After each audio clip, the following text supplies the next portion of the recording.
Hello, hello, hello, hello, hello. Good afternoon, all of you. But I am audible. Hello. सुन पा रहे हो ना? Hello hello hello. I am audible. I am visible. सुन पा रहे हो, देख पा रहे हो तो एक बार थंब से रिप्रेजेंट कर दो. Good afternoon all of you. Good afternoon. Good afternoon बेटा. Good afternoon. Okay. Good afternoon. ठीक. सुपर. ठीक है. चलो, मिल गई एनर्जी. ठीक है. इतनी आग लगा दी कि एनर्जी मिल गई. ठीक है. ओके. हाँ बेटा. नॉट विजिबल यार, अब मत बोलो, विजिबल तो हूं. मिस्टर इंडिया की वॉच अभी मिली नहीं है मुझे. जिस दिन मिल जाएगी उस दिन इनविजिबल हो जाऊंगा. ठीक है. हाँ. अंजू. ओके. चंदन राज. शिवम मिश्रा. ओके. चलो ठीक है. यहां तक कोई डाउट शाउट नहीं है. चलो स्टार्ट करते हैं. ठीक है. तो आज हमारा देखो फिर से एक सेशन है. समरी. समरी का मतलब देखो, समरी तो एक बहाना है. समरी तो एक बहाना है. हमें तो सिर्फ रिवीजन कराना है. क्लियर है बिल्कुल. तो इस बहाने हम क्या करेंगे, एक बार breathing and exchange of gases को फिर से रिवाइज कर लेंगे. ठीक है. जब मैंने सोचा इस चैप्टर को मैं और शॉर्ट करूं, ठीक है, तब मुझे लगा कि यार ऑलरेडी मैंने इतना शॉर्ट फॉर्म में लिखा है, तो मैं डायग्राम, फ्लो डायग्राम ही बनवाए इस चैप्टर के अंदर. ठीक है. कचरा सारा निकाल दिया था, बिल्कुल फिल्टर मटेरियल दिया है. तो उसको और शॉर्ट नहीं किया जा सकता. जहां जहां किया जा सकता है वो मैंने कर दिया है. ठीक है. इससे शॉर्ट नहीं कर सकते. इससे शॉर्ट नोट्स नहीं बना सकते. मतलब ये लास्ट है शॉर्ट नोट्स की. ठीक है. इससे शॉर्ट करने का मतलब है फिर वो कंटेंट चला जाएगा. ठीक है. तो कंटेंट सारा रहना चाहिए. ठीक है. तो स्टार्ट करते हैं. Breathing and exchange of gases. Clear है. हाँ. तो आज का गोल समरी ही है, पूरा निपटाते हैं इसको. ठीक है. अब समरी के अंदर ये डायग्राम मैंने पहले से इनबिल्ड कर दिया है. ठीक है. क्योंकि बनाने में टाइम आपका बच जाएगा. मैं 1.5 घंटे में कराना चाह रहा हूँ चैप्टर पूरा एकदम रिवाइज. मैंने सबसे पहले बताया था व्हाट इज रेस्पायरेशन. याद आ गया होगा. What is respiration. रेस्पायरेशन है क्या. तो मैंने बोला ये फिजिकल और केमिकल प्रोसेस है. Physico chemical process. ठीक है. केमिकल प्रोसेस सेल के अंदर होती है. सेल के अंदर होती है केमिकल प्रोसेस. पर सेल के अंदर केमिकल प्रोसेस तब होगी जब सेल तक आप ऑक्सीजन पहुंचा दोगे. और ऑक्सीजन पहुंचाने के लिए पूरा एक सिस्टम होता है. ठीक है. जैसे आपने ब्रीदिंग की, ऑक्सीजन को लंग्स में लेके गए. ठीक है. फिर लंग्स से ऑक्सीजन कहां जाएगी, डीऑक्सीजनेटेड ब्लड के अंदर. और कैसा ब्लड बन जाएगा, ऑक्सीजनेटेड ब्लड. फिर ऑक्सीजनेटेड ब्लड के होते हुए कहां जाएगी वो, आप बोलोगे हार्ट के पास. हार्ट से होती हुई कहां जाएगी वो, टिश्यू के पास. तब टिश्यू के अंदर वो एंटर करेगी. तो ये पूरा जो रास्ता है ना, समझ रहे हो, ये फिजिकल प्रोसेस है. और केमिकल प्रोसेस कहां होगी, टिश्यू के अंदर होगी. और केमिकल प्रोसेस सारे लिविंग ऑर्गेनिज्म के अंदर इंक्लूडिंग प्लांट सब में सिमिलर होती है. अंतर अगर होता है तो फिजिकल प्रोसेस का अंतर होता है. ठीक है. फिजिकल प्रोसेस जैसे मैं अपने अंदर बात करता हूं तो लंग्स है, तो लंग्स के थ्रू फिजिकल प्रोसेस होगी. किसी एनिमल में गिल्स है तो गिल्स के थ्रू फिजिकल प्रोसेस होगी. किसी एनिमल के अंदर ट्रेकियल सिस्टम है, ठीक है, ट्यूब्यूल सिस्टम है, तो ट्यूब्यूल सिस्टम के थ्रू फिजिकल प्रोसेस होगी. हाँ, जैसे प्लांट है, प्लांट के पास स्टोमेटा है, तो स्टोमेटा के थ्रू फिजिकल प्रोसेस होगी. यानी physical process organism to organism vary कर सकती है, but chemical process all living organism में सिमिलर होती है. क्योंकि केमिकल प्रोसेस का एक ही पर्पस है कि सेल के अंदर जो सिंपल शुगर या अमाइनो एसिड या लिपिड्स हैं, उनका ऑक्सीडेशन, ऑक्सीजन की प्रेजेंस में उनका ब्रेक डाउन, और एनर्जी और CO2 का फॉर्मेशन, जिसको वो लिविंग ऑर्गेनिज्म अपने जो रूटीन चीजें होती हैं उसमें वो यूटिलाइज करते हैं. ये मेन प्रोसेस है केमिकल प्रोसेस, जो सारे लिविंग ऑर्गेनिज्म में सिमिलर होती है. उसमें कोई डिफरेंस देखने को नहीं मिलता.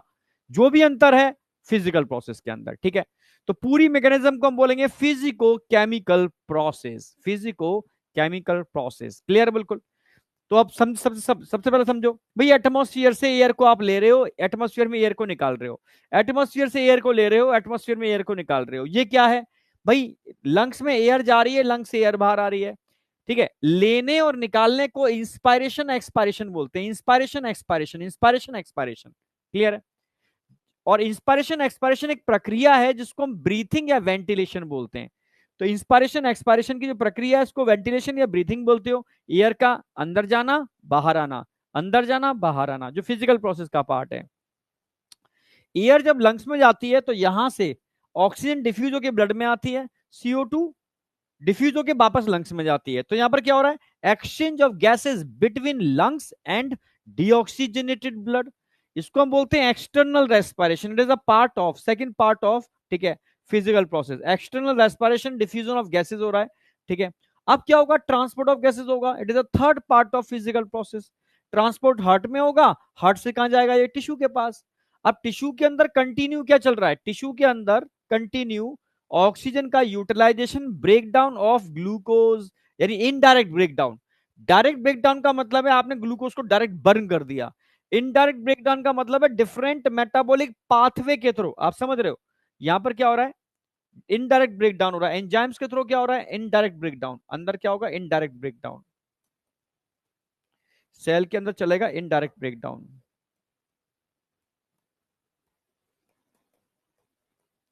इनडायरेक्ट ब्रेकडाउन, इनडायरेक्ट ब्रेकडाउन होगा ग्लूकोज का, हो सकता है अमाइनो एसिड हो सकता है लिपिड हो, और CO2 H2 और एनर्जी का फॉर्मेशन होगा। ये है सेलुलर रेस्पिरेशन, ठीक है। तो कंटिन्यू ऑक्सीजन का यूटिलाइजेशन हो रहा है, CO2 का फॉर्मेशन हो रहा है। CO2 डिफ्यूज होकर बाहर जाएगी, ऑक्सीजन डिफ्यूज होकर अंदर आएगी, क्लियर है। तो ये इंटरनल लेवल पर डिफ्यूजन हो रहा है, सो इसको इंटरनल रेस्पिरेशन। तो इंटरनल रेस्पिरेशन तक सारी प्रोसेस फिजिकल प्रोसेस है।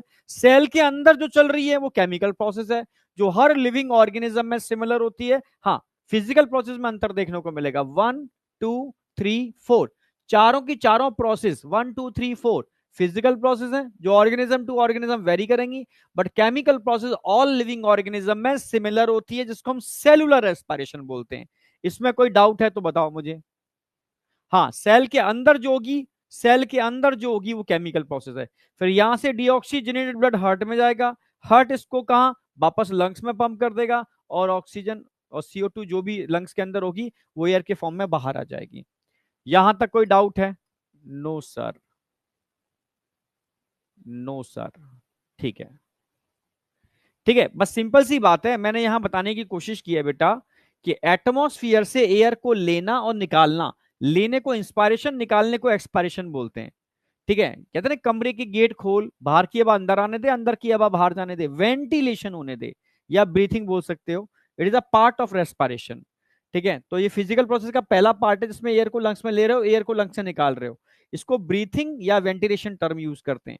फिर इसको diffusion of gases term use करते हैं between lungs and deoxygenated blood. फिर ट्रांसपोर्ट ऑफ गैसेस आ जाएगा। ट्रांसपोर्ट के बाद सीधा इंटरनल लेवल पर डिफ्यूजन होगा, इसको diffusion of gases internal respiration बोलोगे, इंटरनल लेवल पर डिफ्यूजन हो रहा है, ठीक है। और फिर सेल के अंदर क्या होगा, सेलुलर रेस्पिरेशन। सेल के अंदर cellular respiration, it is a chemical process जो ऑर्गेनिज्म टू हर लिविंग ऑर्गेनिज्म में सिमिलर होती है। Physical process organism to organism vary कर सकती है। यहां तक कोई डाउट है? तो ये हमने सबसे पहले डेफिनेशन ऑफ रेस्पिरेशन दी थी, जिसके अंदर सेल के अंदर सेलुलर रेस्पिरेशन बताया था। इसका पूरा चैप्टर पढ़ोगे आप बॉटनी के अंदर, सेलुलर रेस्पिरेशन, जिसमें आप ग्लाइकोलिसिस पढ़ोगे, क्रेब्स साइकिल पढ़ोगे, इलेक्ट्रॉन ट्रांसपोर्ट सिस्टम पढ़ोगे। यहां पर इनडायरेक्ट डिफरेंट एंजाइम के थ्रू आप इन ग्लूकोज का, लिपिड का, ठीक है, अमाइनो एसिड का ब्रेक डाउन कर रहे हो, CO2 H2 एनर्जी बना रहे हो डिफरेंट मेटाबॉलिक पाथवे के थ्रू, इसलिए इसको इनडायरेक्ट ब्रेक डाउन बोलते हैं, जो हम पूरे चैप्टर में ही पढ़ने वाले हैं, सेलुलर रेस्पिरेशन। कोई डाउट? तो रेस्पिरेशन की डेफिनेशन देने के बाद मैंने कुछ रेस्पिरेटरी ऑर्गन बताए थे और कुछ एग्जाम्पल बताए थे मैंने, ठीक है। जैसे अगर इवोल्यूशन की मैं बात करूं तो सबसे पहले जो जीव आए वो पानी के अंदर आए, ठीक है, सिंपल जीव पानी के अंदर थे। पर उनके अंदर अगर मैं लेवल ऑफ ऑर्गेनाइजेशन की बात करूं तो उनके अंदर सेलुलर लेवल ऑफ ऑर्गेनाइजेशन था, और हैबिटेट उनका पानी था। तो उसके हिसाब से उन्होंने अपने रेस्पिरेटरी ऑर्गन बॉडी सरफेस को ही बना लिया। यानी जो डिफरेंट टाइप के रेस्पिरेटरी ऑर्गन है वो दो चीजों पर निर्भर करते हैं, कि एनिमल का लेवल ऑफ ऑर्गेनाइजेशन क्या है और उसका हैबिटेट क्या है, किस वातावरण में रहता है। अगर वो पानी के अलावा कहीं और रहता है तो लंग्स यूज कर सकता है, पानी के अंदर रहता है गिल्स यूज कर सकता है, आप समझ रहे हो। पानी के बाहर रहता है तो ट्रैकियल रेस्पिरेशन भी कर सकता है, ठीक है। लंग्स के अलावा बुक लंग्स भी हो सकते हैं, क्लियर, बिल्कुल। तो वेरिएशन देखने को मिलते हैं, ठीक है। तो वेरिएशन किस पर निर्भर करते हैं, आप बोलोगे दो चीजों पर। एक तो लेवल ऑफ ऑर्गेनाइजेशन क्या है एनिमल का, पहला। दूसरा है उसका हैबिटेट क्या है, किस वातावरण में रहता है। तो इसके आधार पर मैंने कुछ एनिमल के एग्जाम्पल दिए थे और उनके रेस्पिरेटरी ऑर्गन दिए थे। जैसे मैं अगर आपसे कहूं पॉरीफेरा, सिलेंट्रेटा, टीनोफोरा, ठीक है, यहां तक टीनोफोरा और प्लेटियलमंथीज, फ्लैट वॉर्म तक जनरल बॉडी सरफेस से ही रेस्पिरेशन हो रहा था। ठीक है, फिर आगे बढ़ोगे तो आगे मैंने बताया था जो एक्वेटिक एनिमल थे उन्होंने गिल्स यूज करने चालू कर दिए थे। कहीं भी टर्म आ जाए एक्वेटिक, आंखें बंद करके गिल्स लगाओ के, ठीक है, आप समझ रहे हो, हाँ बिल्कुल गिल्स। जहां पर मॉइस्ट स्किन आ जाए, मॉइस्ट क्यूटिकल आ जाए, तो मॉइस्ट क्यूटिकल आप अर्थवॉर्म के केस में यूज करोगे और मॉइस्ट स्किन आप फ्रॉग के केस में यूज करोगे। क्लियर बिल्कुल। फिर मैंने बताया था आपको, अगर कहीं पर भी टर्म, ठीक है, जैसे गिल्स आ गया तो गिल्स के लिए ब्रैंकियल रेस्पिरेशन टर्म यूज करते हैं, ब्रैंकियल। तो इस तरीके से मैंने पूरा आपको चार्ट बना के दिया था कैसे क्या, तो अब उसी पर अब मैं आ रहा हूं। जैसे mechanism of breathing very among different group of animal depending mainly on habitat पर निर्भर करती है कि वो किस वातावरण में रहते हैं और उनका लेवल ऑफ ऑर्गेनाइजेशन क्या है। भाई सेलुलर लेवल ऑफ ऑर्गेनाइजेशन है, टिश्यू लेवल ऑफ ऑर्गेनाइजेशन है, ऑर्गन लेवल ऑफ ऑर्गेनाइजेशन है, या organ system level of organisation है, किस टाइप का उनका लेवल ऑफ ऑर्गेनाइजेशन है, इन दो चीजों पर निर्भर करता है। जैसे एग्जांपल लिया मैंने बॉडी सरफेस, कहां पर यूज हो रहा है, पॉरीफेरा, सिलेंट्रेटा, टीनोफोरा, प्लेटियलमंथीज जिसको फ्लैटवर्म बोलते हैं, यहां पर बॉडी सरफेस से ही रेस्पिरेशन कर रहे हैं। अगर मैं मॉइस्ट क्यूटिकल की बात करता हूं, ठीक है, मॉइस्ट क्यूटिकल या थ्रो मॉइस्ट स्किन एक ही बात है, मॉइस्ट क्यूटिकल की बात करता हूं तो ये अर्थवॉर्म में देखने को मिलेगी, ठीक है, आप समझ रहे हो, हाँ। जबकि मैं मॉइस्ट स्किन की बात करता हूं, adult frog moist skin use करता है। क्लियर बिल्कुल। हाँ, स्किन के ऊपर नॉन लिविंग क्यूटिकल होती है अर्थवॉर्म के केस में, इसलिए इसको क्यूटेनियस रेस्पिरेशन भी टर्म यूज करते हैं। क्यूटेनियस रेस्पिरेशन दोनों के लिए टर्म यूज कर सकते हैं। भाई स्किन यूज हो रही हो, स्किन के ऊपर नॉन लिविंग क्यूटिकल हो या डायरेक्ट स्किन हो, मॉइस्चर कंटेनिंग स्किन हो, दोनों के केस में टर्म यूज करोगे क्यूटेनियस रेस्पिरेशन। बस क्यूटिकल अर्थवॉर्म में होती है और यहां पर क्यूटिकल नहीं होती, फ्रॉग में डायरेक्ट मॉइस्ट स्किन होती है। यहां तक कोई डाउट, ये दो एग्जांपल याद रखने हैं। फिर आगे जाकर के मैंने आपके गिल्स की बात की थी, अच्छा, नेटवर्क ऑफ टिब्यूल की बात की थी। नेटवर्क ऑफ टिब्यूल कहां देखने को मिलेगा, ट्रेकियल रेस्पिरेशन इंसेक्टा में देखने को मिलता है, कॉकरोच आपके सिलेबस में। कॉकरोच के अंदर मैंने बताया था कि इस तरीके से इसके साइड में नेटवर्क ऑफ टिब्यूल होता है जो डायरेक्ट टिश्यू में खुलते हैं, डायरेक्ट टिश्यू में खुलते हैं। तो यहां से ऑक्सीजन आती है, CO2 जाती है, ऑक्सीजन आती है, CO2 जाती है, ऑक्सीजन आती है, CO2 जाती है, आप समझ रहे हो। ऑक्सीजन का इन, CO2 का आउट, इन छोटे छोटे ट्यूब्यूल्स के थ्रू हो रहा है, नेटवर्क ऑफ ट्यूब्यूल्स के थ्रू हो रहा है, आप समझ रहे हो। तो उसके लिए टर्म यूज करते हैं हम ट्रैकियल रेस्पिरेशन। फिर गिल्स की बात की थी, गिल्स जब भी आ जाए तो एक्वेटिक टर्म आएगा, समझना मेरी बात। फिश हो, एक्वेटिक ऑर्थोपोडा हो, एक्वेटिक मोलस्का हो, या लार्वा ऑफ फ्रॉग हो, इन सब के केस में आप गिल्स यूज करोगे, ठीक है। गिल्स का मतलब है स्पेशल वेस्कुलर स्ट्रक्चर, जब स्पेशल वेस्कुलर स्ट्रक्चर पूछेगा तो गिल्स, जब स्पेशल वेस्कुलर बैक पूछेगा तो लंग्स की बात आएगी, ठीक है। तो स्ट्रक्चर गिल्स की बात है, इसको ब्रैंकियल रेस्पिरेशन बोलते हैं, जैसे ट्रैकियल बोलते हैं, इसको ब्रैंकियल बोलते हैं, ठीक है। कहां देखने को मिलता है, समझ में आ गया, यहां तो कोई डाउट नहीं है। फिर लंग्स की बात करते हैं तो स्पेशल वेस्कुलराइज बैग, जब भी बैग की बात आएगी लंग्स की बात आएगी, ठीक है। और लंग्स के लिए हम पल्मोनरी टर्म यूज करते हैं, पल्मोनरी रेस्पिरेशन, क्योंकि पल्मोनरी मतलब ही होता है लंग्स, लंग्स के थ्रू होने वाला रेस्पिरेशन। कहां देखने को मिलेगा, भाई एम्फीबिया टू मेमेलिया सब के अंदर होता है, एम्फीबिया से मैमल सभी के पास लंग्स बन चुके थे, समझे, यहां तक कोई डाउट।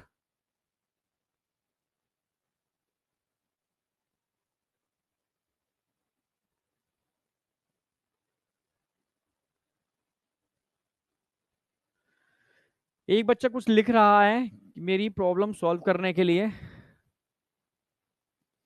एक बार रिपीट करो फिर से।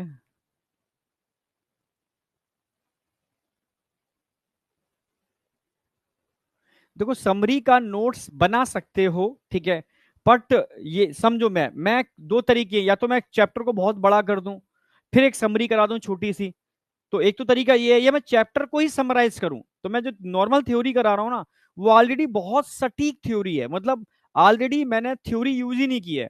देख रहे होगे नॉर्मल चैप्टर्स के अंदर मैं डायग्राम, फ्लो डायग्राम यूज कर रहा हूँ, ठीक है। तो जहां जहां और छोटा हो सकता है चैप्टर, मैं वहां और छोटा कर रहा हूँ, ठीक है। बट आपके नोट्स बहुत परफेक्ट बने, उनको छेड़ो मत, ठीक है। ये तो सिर्फ एक रिवीजन में यूज कर लो, या वो बच्चे यूज कर सकते हैं समरी को जो अभी नए ज्वाइन किए हैं, पहले पर एक बार पढ़ चुके थे, बिल्कुल जो फ्रेशर हैं, एकदम एकदम मतलब नन्हे मुन्ने, समझ रहे हो, लार्वा। तो उन सब के लिए हम क्या बोलेंगे कि भाई नॉर्मल लेक्चर यूज करोगे, समरी लेक्चर के बाद यूज करोगे, समरी रिवीजन में हेल्प करेगी। या समरी आपकी तब हेल्प करेगी जब आपके 5 चैप्टर कंप्लीट हो जाएंगे और आपका अचानक से टेस्ट आएगा, तो आप क्या करोगे, आप समरी पढ़ोगे। आप समझ रहे हो, समरी की अपनी इंपॉर्टेंस है पर समय के हिसाब से, ठीक है।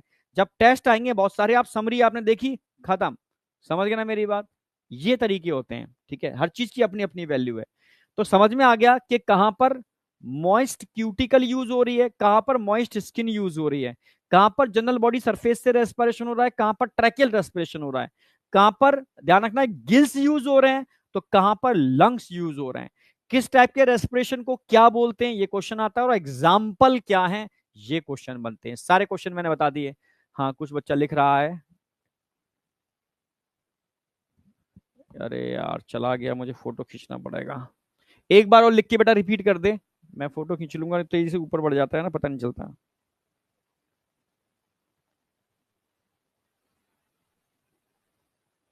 हाँ अब आ गया, ठीक है। शानू, शानू बेटा मैं चेक कर लूंगा, अब तुम जो लिख रहे हो तुम्हारी सारी प्रॉब्लम लिख ली है मैंने, ठीक है।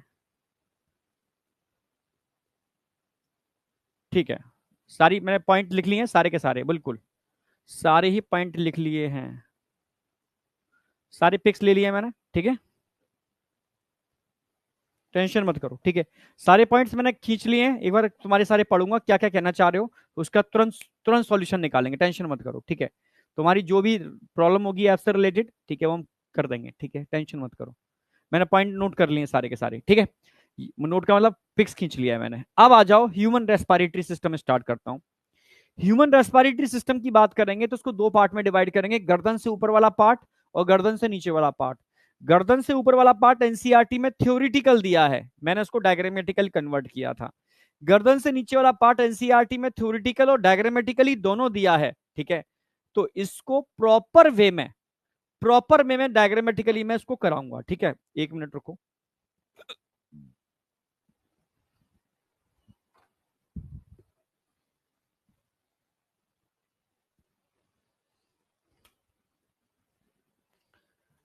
ओके, ठीक है। तो अब सबसे पहले हम बात करते हैं बाहर के नथुने, ये एक्सटर्नल नोस्ट्रिल्स हैं, बाहर के नथुने एक्सटर्नल नोस्ट्रिल्स, ठीक है। ठीक है, अब यहां पर मैं सारे पिक्स खींच लिए हैं, अब ठीक है, तुम अब बार बार मत लिखो, ये कॉमन इश्यू जो था मैंने लिख लिया है, ठीक है।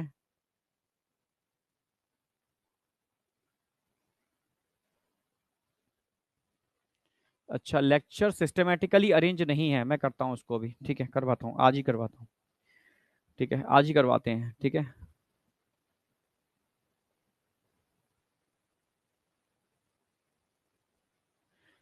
देखो जब तक रिकॉर्डेड सिस्टम नहीं आ रहा तब तक बेटा समरी इसी तरीके से चलेगी, ठीक है, चैप्टर के बाद एंड में, ठीक है। रिकॉर्डेड सेशन आ जाएगा तो समरी को मैं कभी भी रिकॉर्डेड फॉर्म में डलवा दूंगा जब रिकॉर्डेड वाला चीज आ जाएगी, ठीक है। तो उसके लिए टेंशन लेने की जरूरत नहीं है, ठीक है। कल से नया चैप्टर मैं स्टार्ट कर रहा हूँ, एक्सक्रीटरी सिस्टम, ठीक है, यानी एक्सक्रीशन एंड देयर एलिमिनेशन, ठीक है, excretory product and their elimination, ठीक है। तो कल थोड़ा सा कमर कस के आना, ठीक है। अब आ जाओ, सबसे पहले हम बात करेंगे बाहर के नथुने, एक्सटर्नल नॉस्ट्रिल, यहां से आपका रेस्पिरेटरी सिस्टम चालू होता है। ये एक नथुना हो गया, एक ये हो गया। अंदर जाओगे तो अंदर एक चैम्बर देखने को मिलेगा, इसको नेजल चैम्बर बोलते हैं। अंदर क्या देखने को मिलेगा, नेजल चैम्बर, ठीक है। तो एयर यहां से एंटर करेगी नेजल चैम्बर के अंदर, एयर सीधे नेजल चैम्बर में आएगी। नेजल चैम्बर से अंदर भी एक ओपनिंग होती है, इसको इंटरनल नॉस्ट्रिल बोलते हैं। यहां से एयर एक कॉमन पैसेज में आती है, इसको फेरिंग्स बोलते हैं। Pharynx is a common passage for air and food, खाना भी यहां से जा सकता है और एयर भी यहां से जा सकती है, इस कॉमन पैसेज को हम फेरिंग्स बोलते हैं। क्लियर है बिल्कुल। अब ध्यान से देखोगे तो यहाँ इंटरनल नॉस्ट्रिल को बंद करने के लिए एक हैंग करता हुआ एक मस्कुलर पार्ट होता है, इसको यूवुल्ला बोलते हैं, यूवुल्ला, ठीक है। और pharynx is a common passage for air and food. फिर आ जाओ, दो टाइप की आपकी नलियां देखने को मिल रही हैं, एक तो है आपकी ट्रेकिया और दूसरी आपकी ईसोफेगस। अगर मैं ट्रेकिया की बात करता हूं, जो एयर पाइप है, इसकी स्टार्टिंग में कार्टिलेज का बॉक्स बना होता है, कार्टिलेज का बॉक्स, जिसमें लगभग 9 कार्टिलेज होते हैं, इसको लैरिंग्स बोलते हैं या साउंड बॉक्स बोल सकते हो, क्योंकि साउंड प्रोड्यूस करने में इसका मेन रोल है, साउंड बॉक्स। क्लियर है बिल्कुल।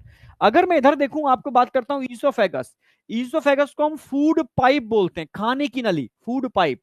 खाना निगलते हो तो सीधा फूड पाइप में जाता है, क्यों, क्योंकि जब खाना निगलते हो तो यूबुल्ला तो इंटरनल नॉस्ट्रिल को बंद कर लेता है, और एपिग्लॉटिस ग्लॉटिस को बंद कर लेता है, क्योंकि ट्रेकिया की ओपनिंग को आप ग्लॉटिस बोलते हो और ईसोफेगस की ओपनिंग को आप गलिट बोलते हो। तो खाने के बाद सिर्फ एक ही रास्ता रह जाता है, सीधा गलिट में एंटर करना, यानी ईसोफेगस में एंटर करना। ठीक है, तो खाने की नली की ओपनिंग को गलिट बोलोगे, और ट्रेकिया की नली जो है उसकी ओपनिंग को ग्लॉटिस बोलोगे। इसके ऊपर एक कार्टिलेजिनस फ्लैप होता है, इसको एपीग्लॉटिस बोलोगे, एपीग्लॉटिस। तो यहां तक कोई डाउट नहीं होना चाहिए बेटा, ये नेक से ऊपर का पार्ट है। External nostril, internal nasal chamber, फिर internal nostril, common passage for air and food, जिसको हम बोल रहे हैं फेरिंग्स। फेरिंग्स ओपन कर रहा है नीचे एयर पाइप के अंदर, इसकी ओपनिंग को लैरिंग्स बोलते हैं, जो ट्रैकिया की ओपनिंग है। फिर ट्रैकिया आगे जाती है और दो पार्ट में डिवाइड होती है, जो मैं आगे बताऊंगा। ठीक है, यहां तक कोई डाउट है किसी को? यहां तक इस डायग्राम के अंदर। और ट्रैकिया की ओपनिंग को हम ग्लॉटिस, और इसको ढकने वाले ढक्कन को एपिग्लॉटिस बोलते हैं। ऐसी खाने की नली की ओपनिंग को हम गलिट बोलते हैं। ठीक है, उसके ऊपर कोई ढक्कन नहीं होता।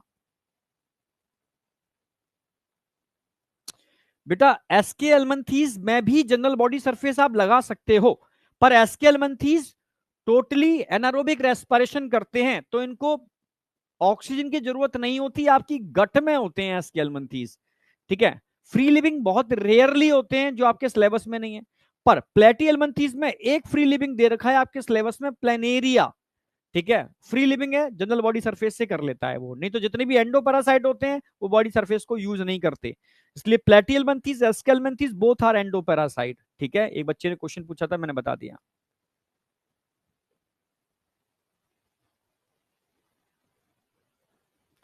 एक बच्चा बोल रहा है निखिल पटना में मिलना है, तो बेटा मंडे को मैं पटना में ही हूँ, Monday Tuesday Wednesday Thursday Friday आप पटना में आ सकते हो। ठीक है, पटना सेंटर पर ही हूँ मैं। ठीक है, कोई दिक्कत नहीं है। आज तरुण सर है वहां, आप जाओ मिल सकते हो उनसे। ठीक है, नेक्स्ट वीक टोटल मैं ही हूँ वहां पर, आप मुझसे मिल सकते हो। ओके, और कोई बात? चलो ठीक है। हाँ, आगे से समरी टेस्ट के पहले ही होगी, क्योंकि अभी समरी का ये कंसेप्ट था ना कि लेक्चर रिकॉर्डेड फॉर्म में जाने का, तो रिकॉर्डेड फॉर्म वाला अभी वो जनरेट नहीं हो पा रहा है। ठीक है, थोड़ा टाइम लग जाएगा।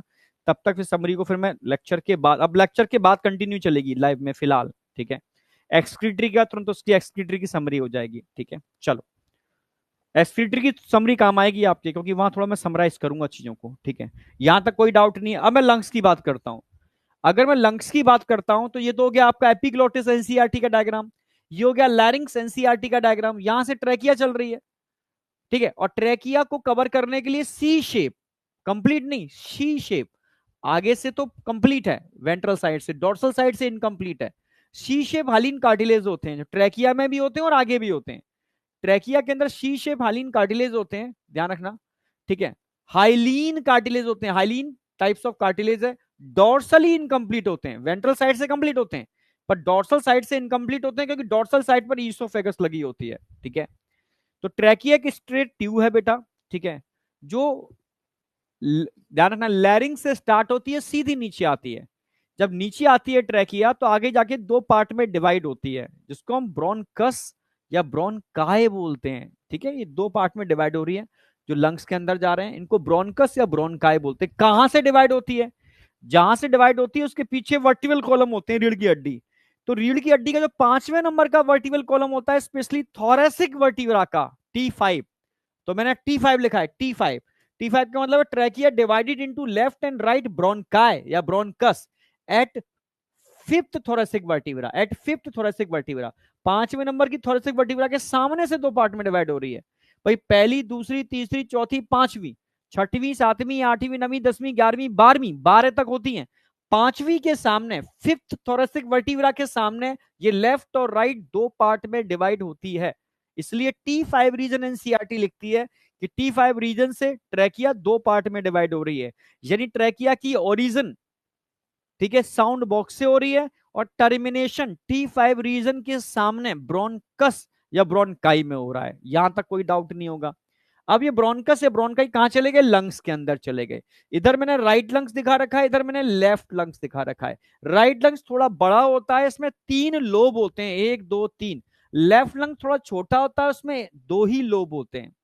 अब 3 लोब हैं तो सेप्टम 2 होंगे यहां पर, ट्रांसफर सेप्टम, ऑब्लिक सेप्टम। पर यहां पर ऑब्लिक सेप्टम होता है, ट्रांसफर सेप्टम नहीं होता। आपसे पूछा जाएगा राइट लंग्स का स्पेसिफिक फीचर क्या है, आप बोलोगे transfer septum. Septum, transfer septum या फिशर एक ही बात है, सेप्टम या fissure only present in right lungs, ठीक है। और जबकि लेफ्ट लंग का स्पेसिफिक फीचर क्या है, ध्यान से देखोगे यहां कार्डिक नॉच दिख रही है आपको, cardiac notch, cardiac notch only present in left lungs. Cardiac notch सिर्फ लेफ्ट लंग्स में होती है, राइट लंग्स में नहीं होती। अच्छा, दोनों के कॉमन फीचर क्या है, लोब्स दोनों के अंदर मिल रहे हैं, ऑब्लिक फिशर दोनों के अंदर मिल रहे हैं, ठीक है।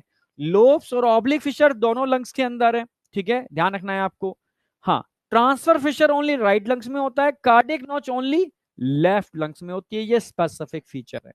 यहां तक कोई डाउट नहीं होगा।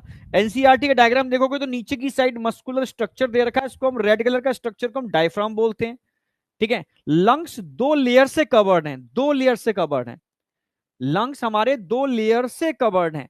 एक आउटर लेयर होती है, इसको पैराइटल प्लूरा बोलते हैं, और एक अंदर जो चिपकी हुई है, लंग से चिपकी हुई है, उसको इनर या विसरल प्लूरा बोलते हैं, ठीक है।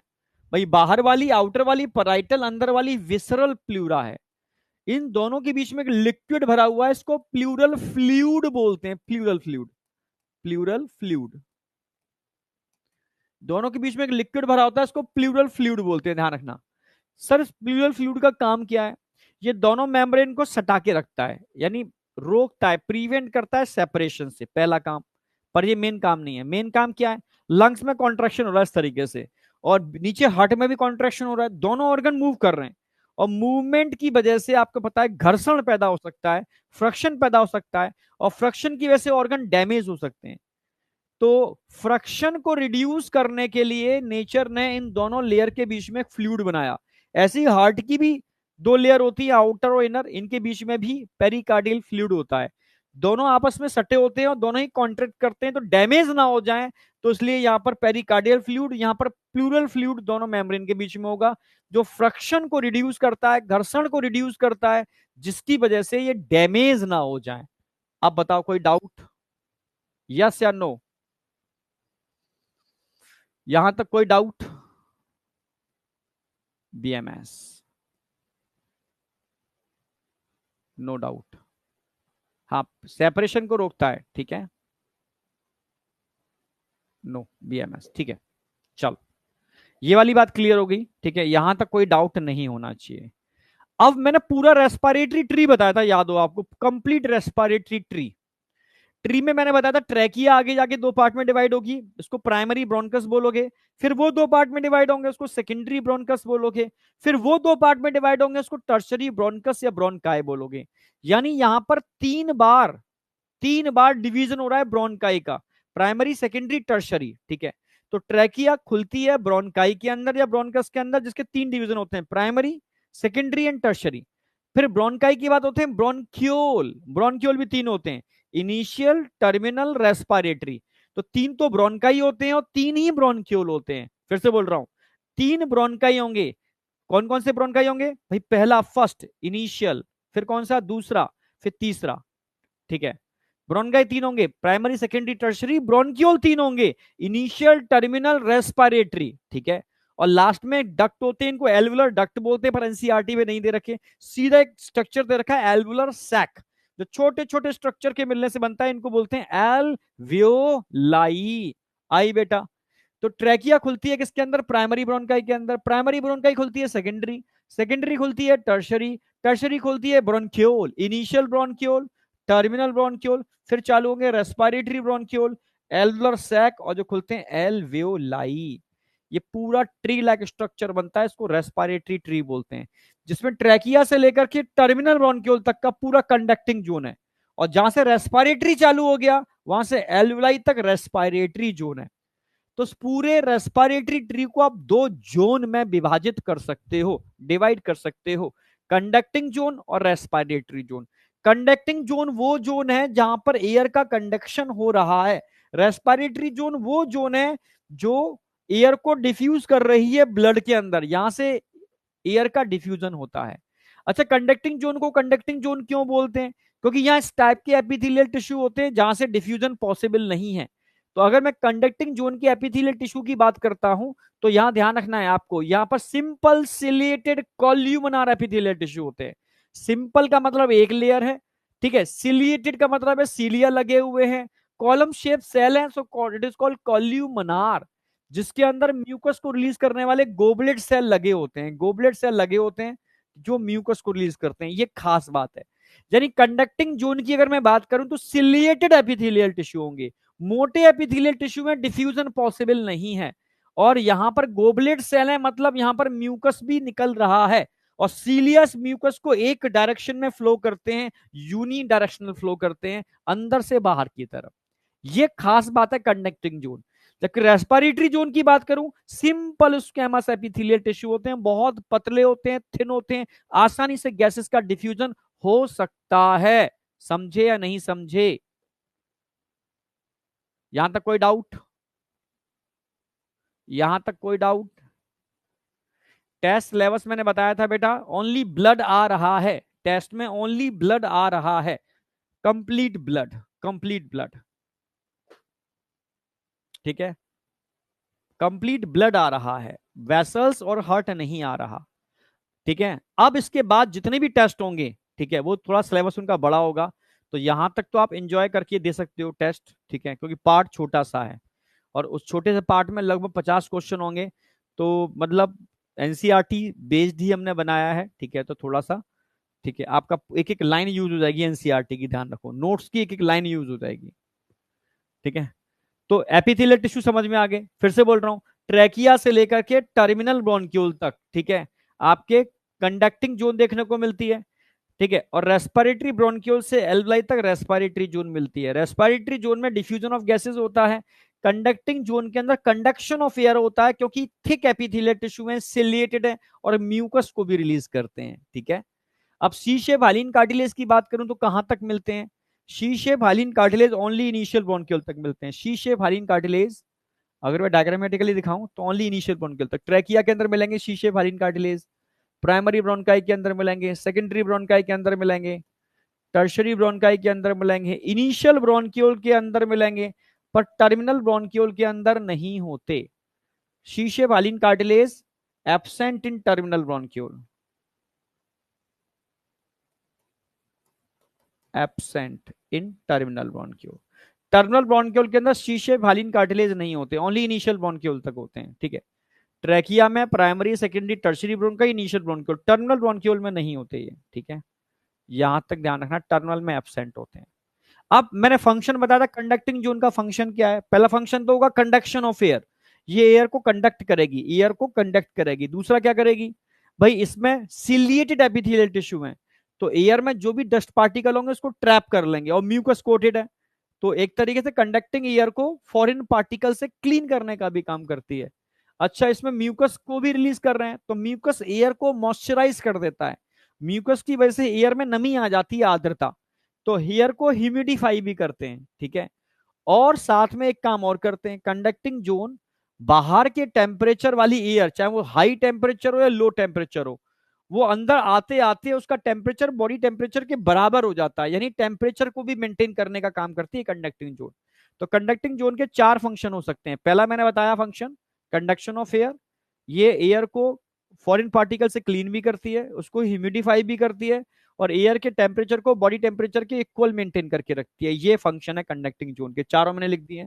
रेस्पिरेटरी जोन का एक ही फंक्शन है, ओनली डिफ्यूजन ऑफ गैसेस। तो यह तीन चीजें बताई हैं मैंने, ठीक है, कंडक्टिंग जोन और रेस्पिरेटरी जोन की तीन चीजें बताई हैं।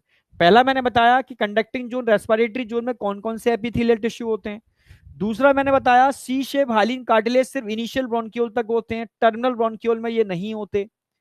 तीसरा मैंने फंक्शन बताया, कंडक्टिंग जोन के फंक्शन क्या है और रेस्पिरेटरी जोन के फंक्शन क्या है। अब मुझे बताओ, यहां तक समझ में आया नहीं आया?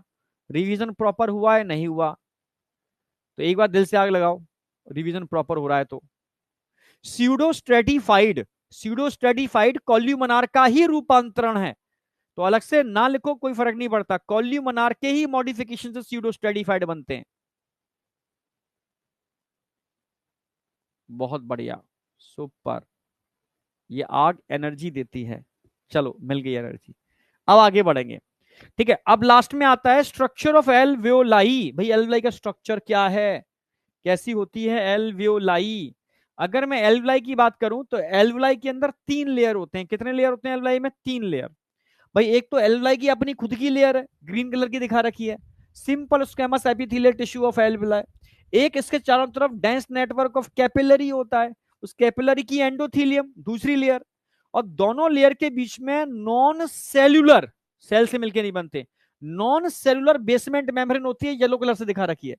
तो ये तो हो गया simple squamous epithelial tissue of alveoli, ठीक है। दोनों के बीच में येलो कलर का दिखा रखा है बेसमेंट मेम्ब्रेन, जो सेल से मिलके नहीं बनती। और जो ब्लड कैपिलरी की एंडोथीलियम होती है वो दिखा रखा है एंडोथीलियम ऑफ ब्लड कैपिलरी। इन तीनों के मिलने से डिफ्यूजन मेम्ब्रेन बनते हैं, जहां पर एयर का प्रॉपर तरीके से डिफ्यूजन होता है। अब बताओ यहां तक कोई डाउट? आपसे डिफ्यूजन मेम्ब्रेन पूछेगा तो आप कितने मेम्ब्रेन बोलोगे? डिफ्यूजन मेम्ब्रेन 3 होते हैं, एक एल्वियोलाई का अपना मेम्ब्रेन, दूसरा बेसमेंट मेम्ब्रेन, तीसरा ब्लड कैपिलरी का। यहां पर ध्यान रखना है आपको, डिफ्यूजन ऑफ गैसेस होता है। तो नंबर ऑफ डिफ्यूजन लेयर कितने होते हैं? 3। नाम तीनों के मैंने बता दिए। जिसकी थिकनेस कितनी होती है? लेस देन 1 mm, 1 mm से भी कम थिकनेस होती है। अगर मैं इसकी थिकनेस बढ़ा दूं तो रेट ऑफ डिफ्यूजन बढ़ेगा या घटेगा, जरा बताओ। अगर मैं इन लेयर की थिकनेस बढ़ा दूं तो रेट ऑफ डिफ्यूजन पर क्या इफेक्ट पड़ेगा? बढ़ेगा या घटेगा? डिक्रीज या इंक्रीज? Yes, decrease. अगर मैं थिकनेस इंक्रीज करूंगा तो रेट ऑफ डिफ्यूजन डिक्रीज हो जाएगा, बिल्कुल सही। यानी एक चीज बढ़ा रहा हूं दूसरी घट रही है, मतलब इनवर्सली प्रोपोर्शनल टू। मैं कहूं rate of diffusion inversely proportional to होता है थिकनेस ऑफ डिफ्यूजन मेम्ब्रेन। आप समझ गए ना? इनवर्सली प्रोपोर्शनल टू होता है थिकनेस ऑफ डिफ्यूजन मेम्ब्रेन के। हाँ, अगर मैं आपसे कहूं कि कोई गैस डिफ्यूज हो रही है, उसकी सॉल्युबिलिटी बहुत ज्यादा है, तो उसका डिफ्यूजन रेट भी ज्यादा होगा। जितनी ज्यादा सॉल्युबिलिटी उतना ही ज्यादा उसका डिफ्यूजन रेट। तो सॉल्युबिलिटी के डायरेक्टली प्रोपोर्शनलिटी होगी। हाँ, अगर किसी गैस का पार्शियल प्रेशर ज्यादा है तो उसका भी डिफ्यूजन रेट ज्यादा होगा। यानी पार्शियल प्रेशर के भी डायरेक्टली प्रोपोर्शनल टू होती है।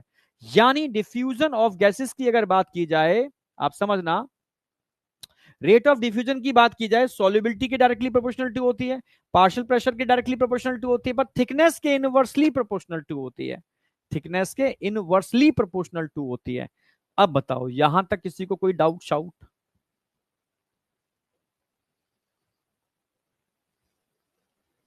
सर को ग्लूकोज नहीं, रेड हार्ट चाहिए। यस, ग्लूकोज से तो एक, समझ रहे हो, इंटरनल एनर्जी मिलती है, और तुम्हारे रेड हार्ट और आंख से मानसिक एनर्जी मिलती है, पावर मिलती है। क्या है, सब सही चल रहा है, एकदम बढ़िया, ठीक है। और दम लगाओ, ठीक है, और मजा आता है। तो स्ट्रक्चर ऑफ एल्वियोलाई के अंदर बस 3 ही बातें ध्यान रखनी है। मैं रिवीजन फटाफट करा रहा हूं। इसकी डिफ्यूजन मेम्ब्रेन कितनी होती है? 3 होती है। थिकनेस कितनी होती है? लेस देन 1 mm होती है। डिफ्यूजन ऑफ गैसेस पर किस किस फैक्टर का इफेक्ट होता है? 3 फैक्टर। थिकनेस का इफेक्ट होता है, सॉल्युबिलिटी का इफेक्ट होता है, और पार्शियल प्रेशर का इफेक्ट होता है।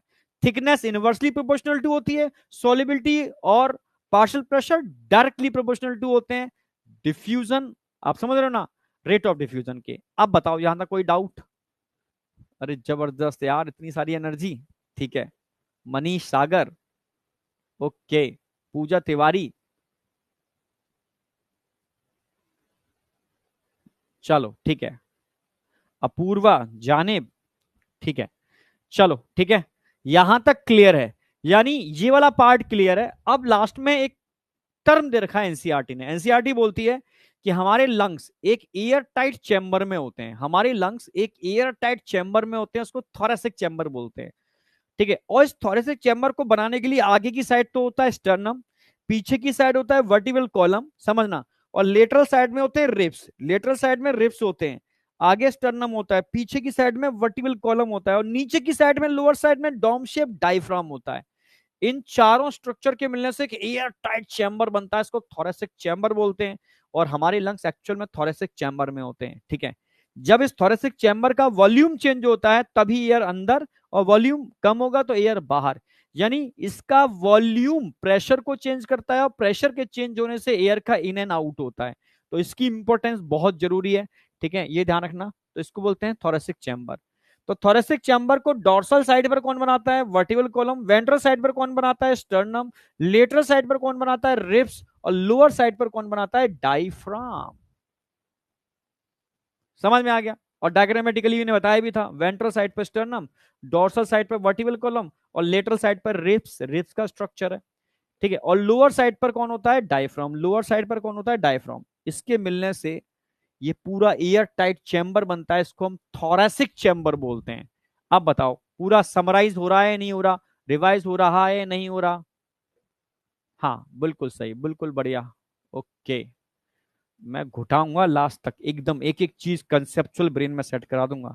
अभी लास्ट टाइम पर एक राउंड और एनसीईआरटी वाला चलेगा, ठीक है, तो सोचो तब तक तो एकदम मजबूत हो जाएगा मामला, ठीक है। चलो अब स्टार्ट करेंगे मैकेनिज्म ऑफ ब्रीदिंग। भाई ब्रीदिंग का मैकेनिज्म क्या है, ठीक है। तो मैकेनिज्म के लिए यादो मैंने एक बताया भी था कि अगर मैं थोरेसिक चेंबर की बात करता हूं तो दो रिब्स के बीच में मसल्स मिलते हैं, एक बाहर की साइड लगे होते हैं, एक अंदर की साइड लगे होते हैं। जो बाहर की साइड मसल्स होते हैं उनको एक्सटर्नल इंटरकोस्टल मसल्स बोलते हैं, जो अंदर की साइड लगे होते हैं उनको इंटरनल इंटरकोस्टल मसल्स बोलते हैं, ठीक है। ये स्ट्रक्चर मैंने समझा दिया था। और मैंने बताया था एक्चुअल में रेस्पिरेशन है क्या। भाई ब्रीथिंग है क्या? बाहर की एयर का अंदर आना, अंदर की एयर का बाहर आना, बाहर की एयर का अंदर आना, अंदर की एयर का बाहर जाना। भाई एयर क्यों आएगी अंदर? अगर बाहर से एटमॉस्फेयर से अंदर का प्रेशर कम है तो एयर अंदर आएगी। एयर बाहर क्यों जाएगी? अगर एटमॉस्फेयर से अंदर का प्रेशर ज्यादा है तो एयर बाहर भी जाएगी। यानी आप इस कैविटी का प्रेशर चेंज कंट्रोल कर लो, प्रेशर कम कर दो, प्रेशर बढ़ा दो, प्रेशर कम कर दो, प्रेशर बढ़ा दो, तो एयर इन एंड आउट होती रहेगी। और इस प्रेशर को कम और ज्यादा करने के लिए इस वॉल्यूम को कम और ज्यादा करना पड़ेगा, इस चैम्बर के वॉल्यूम को कम और ज्यादा करना पड़ेगा। और वॉल्यूम को कम और ज्यादा करने के लिए आप दो टाइप के मसल्स को कॉन्ट्रैक्ट और रिलैक्स कराओगे, अपने आप वॉल्यूम चेंज होगा, वॉल्यूम चेंज होगा, प्रेशर चेंज होगा, प्रेशर चेंज होगा तो automatically air in and out होगी, इसको ब्रीथिंग बोलते हैं, खत्म, ठीक है। तो यहाँ दो टाइप के मसल्स हैं, एक डायफ्राम मसल्स और एक इंटरकोस्टल मसल्स। डायफ्राम मसल्स और इंटरकोस्टल मसल्स कंटिन्यू कॉन्ट्रैक्ट और रिलैक्स करते हैं, इसकी वजह से वॉल्यूम चेंज होता है और जिससे प्रेशर चेंज होता है, इसकी वजह से ब्रीथिंग हो पाती है। अब ये ध्यान रखना है, अगर मैं इंटरकोस्टल मसल्स की बात कर रहा हूं, ओनली इंटरकोस्टल मसल्स, डायफ्राम तो छोड़ो, अभी मैं सिर्फ इंटरकोस्टल मसल्स की बात कर रहा हूं। अगर मैं इंटरकोस्टल मसल्स की बात कर रहा हूं तो दो टाइप के हैं, एक एक्सटर्नल, एक्सटर्नल क्या करते हैं? रिप्स को ऊपर उठाते हैं, रिलैक्स करोगे फिर नीचे आ जाएंगे, फिर रिप्स को ऊपर उठाएंगे, फिर रिलैक्स करोगे फिर नीचे आ जाएंगे। जबकि इंटरनल क्या करते हैं? रिप्स को नीचे लेके जाते हैं, रिलैक्स करोगे फिर ऊपर आ जाएंगे, रिप्स को नीचे लेके जाते हैं, रिलैक्स करोगे फिर ऊपर आ जाएंगे। यानी एक्सटर्नल अगर कॉन्ट्रैक्ट करेंगे, कॉन्ट्रैक्ट करेंगे तो वॉल्यूम बढ़ेगा, पर इंटरनल कॉन्ट्रैक्ट करेंगे तो वॉल्यूम घटेगा। उल्टा कर दो, रिलैक्स के अंदर वॉल्यूम घटेगा तो रिलैक्स में वॉल्यूम बढ़ेगा, उल्टा हो जाएगा, ठीक है। यानी एक्सटर्नल इंटरकोस्टल मसल्स कॉन्ट्रैक्ट करते हैं तो रिप्स ऊपर उठते हैं, वॉल्यूम बढ़ता है, रिलैक्स करते हैं वॉल्यूम घट जाता है। कॉन्ट्रैक्ट करते हैं, रिप्स ऊपर उठते हैं, वॉल्यूम बढ़ेगा, रिलैक्स करेंगे वॉल्यूम घटेगा। जबकि इंटरनल कॉन्ट्रैक्ट करेंगे तो वॉल्यूम घटेगा, इंटरनल अंदर, रिलैक्स करेंगे तो वॉल्यूम बढ़ेगा। इंटरनल कॉन्ट्रैक्ट करेंगे तो वॉल्यूम घटेगा, इंटरनल का मतलब अंदर, अंदर कॉन्ट्रैक्ट कर रहे हैं, फिर वॉल्यूम बढ़ेगा। अब कभी भूलोगे नहीं कि एक नॉर्मल ब्रीथिंग में यूज होते हैं तो एक फोर्सफुल ब्रीथिंग में यूज होते हैं। बस ये कॉन्ट्रैक्ट करते हैं बढ़ता है, तो ये कॉन्ट्रैक्ट करते हैं घटता है, ये रिलैक्स करते हैं घटता है, ये रिलैक्स करते हैं बढ़ता है, दोनों एक दूसरे के काउंटर हैं, अपोजिट हैं। अब बताओ कोई डाउट? यहां तक कोई डाउट नहीं? श्रेया नहीं, अविनाश ऑल क्लियर? चलो ठीक है, नो डाउट। डॉक्टर विनय कुमारी, बस ऐसे कॉन्फिडेंट रहो, डॉक्टर बन जाओगे, कॉन्फिडेंस, बस सारा खेल कॉन्फिडेंस का है, ठीक है। तो याद हो मैंने एक बाल्टी वाला डायग्राम बनाया था और मैंने बोला भी था कि डायफ्राम अगर कॉन्ट्रैक्ट करेगा फ्लैट, रिलैक्स करेगा डॉम शेप, कॉन्ट्रैक्ट करेगा फ्लैट, रिलैक्स करेगा डॉम शेप, कॉन्ट्रैक्ट करेगा फ्लैट, रिलैक्स करेगा डॉम शेप। तो डायफ्राम की वजह से जो वॉल्यूम इंक्रीज और डिक्रीज हो रहा है किस एक्सिस में हो रहा है? एंटीरियर पोस्टीरियर, एंटीरियर पोस्टीरियर, ऊपर एंटीरियर नीचे पोस्टीरियर। तो डायफ्राम के मसल जब कॉन्ट्रैक्ट रिलैक्स करते हैं तो एंटीरियो पोस्टीरियर एक्सिस में वॉल्यूम बढ़ता और घटता है, ठीक है। क्योंकि डायफ्राम रिलैक्स कंडीशन में डॉम शेप होता है, कॉन्ट्रैक्ट करेगा तो फ्लैट, फिर रिलैक्स कंडीशन में डॉम शेप, कॉन्ट्रैक्ट करेगा फ्लैट, क्लियर है बिल्कुल। अब मैं बात कर रहा हूं इंटरकोस्टल मसल्स की, आगे जुड़े हैं, इधर जुड़े हैं, लाइक अ बकेट हैंडल, ठीक है। तो जब आप इनको कॉन्ट्रैक्ट कराओगे तो रिप्स ऊपर उठाएंगे, रिप्स ऊपर उठाएंगे, तो एंटीरियर और पोस्टीरियर एक्सिस में वो अप एंड डाउन होंगे। एंटीरियर, सॉरी, डॉर्सो वेंट्रल, आगे वेंट्रल साइड हो गया, पीछे डॉर्सल साइड हो गई। तो डॉर्सो वेंट्रल एक्सिस में अप एंड डाउन होंगे अगर रिब्स कॉन्ट्रैक्ट करेंगे तो। समझ रहे हो? हाँ। अगर मैं आपसे कहूं कि इंक्रीज थोरेसिक वॉल्यूम, अगर एक्सटर्नल इंटरकोस्टल मसल्स कॉन्ट्रैक्ट करते हैं तो रिब्स उठेंगे। ठीक है, तो यहां पर स्टर्नम और रिब्स दोनों लिफ्ट अप हो रहे हैं। इंक्रीज थोरेसिक वॉल्यूम हो रहा है, ये पूरा का पूरा डॉर्सो वेंट्रल एक्सिस में हो रहा है। आप समझ रहे हो? During contraction of external intercostal muscles, जब एक्सटर्नल इंटरकोस्टल मसल्स कॉन्ट्रैक्ट करेंगे तो रिब्स ऊपर उठ रहे हैं, रिलैक्स करेंगे तो रिब्स नीचे आ जाएंगे। यानी जब भी इंटरकोस्टल मसल्स कॉन्ट्रैक्ट और रिलैक्स करते हैं तो डॉर्सो वेंट्रल एक्सिस में वॉल्यूम बढ़ता घटता है। ठीक है, जब भी डायफ्राम मसल्स कॉन्ट्रैक्ट और रिलैक्स करते हैं तो एंटीरियो पोस्टीरियर एक्सिस में वॉल्यूम बढ़ता और घटता है। आप समझ रहे हो? डायफ्राम जब रिलैक्स स्टेज में होता है तो डॉम शेप होता है, और जब कॉन्ट्रैक्ट करता है तो फ्लैटेंड हो जाता है। इसमें कोई डाउट? अब दोनों एक्सिस मुझे पता है, तो जब भी मैं इंस्पायरेशन करूंगा, वॉल्यूम बढ़ाऊंगा, तो सबसे पहले डायफ्राम के मसल्स को कॉन्ट्रैक्ट कराऊंगा फ्लैट, फिर एक्सटर्नल इंटरकोस्टल मसल्स को कॉन्ट्रैक्ट कराऊंगा अप। दोनों एक्सिस में वॉल्यूम बढ़ेगा, वॉल्यूम बढ़ेगा, प्रेशर घटेगा, बाहर की एयर अंदर। सिंपल, इसको इंस्पायरेशन बोलेंगे। जैसे इंस्पायरेशन में होगा क्या? नंबर वन,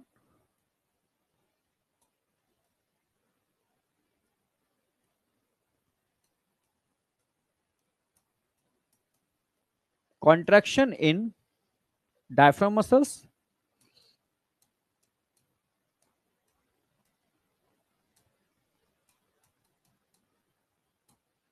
ठीक है। किस एक्सिस में वॉल्यूम बढ़ेगा? इंक्रीज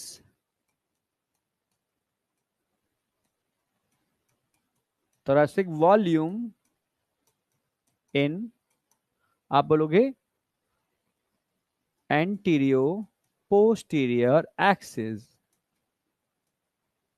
कोई डाउट नहीं होना चाहिए। फिर मैं आगे बढ़ता हूं। फिर क्या होगा? नंबर टू,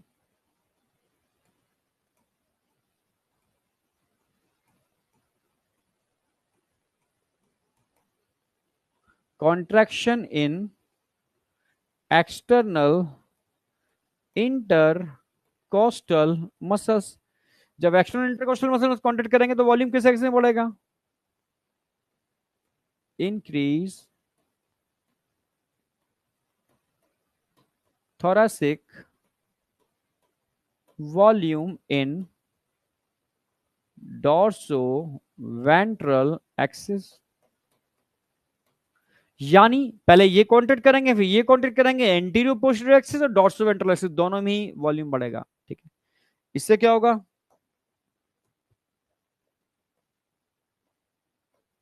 वॉल्यूम बढ़ने से क्या होगा? प्रेशर कम होगा, डिक्रीज इंट्रा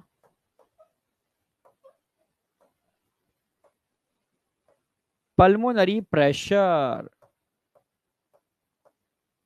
प्रेशर कम होगा तो एयर का मूवमेंट कहां से कहां होता है? हाई प्रेशर से low pressure. Intra pulmonary pressure कम होंगे तो एयर कहां से कहां आएगी? एयर बाहर से अंदर आ जाएगी। ठीक है, इससे इंस्पायरेशन हो जाएगा।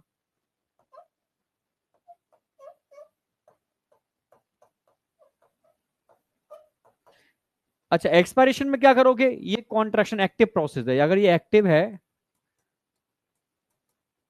तो ये पैसिव होगी, क्योंकि इन मसल्स को सिर्फ रिलैक्स करना है आपको। ये पैसिव होगी, सिर्फ रिलैक्स करोगे इन मसल्स को। जहां आपने कॉन्ट्रैक्ट लिखा है ना, वहां आप रिलैक्स क्या कर दोगे? Relax, relaxation.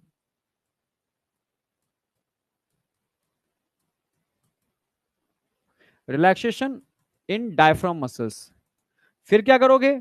जो वॉल्यूम इंक्रीज हो रहा है ना, उस वॉल्यूम को डिक्रीज कर दोगे, decrease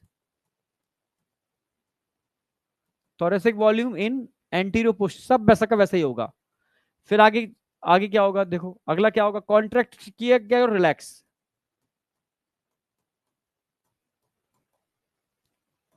of external intercostal muscles. इससे क्या होगा? डिक्रीज होगा thoracic volume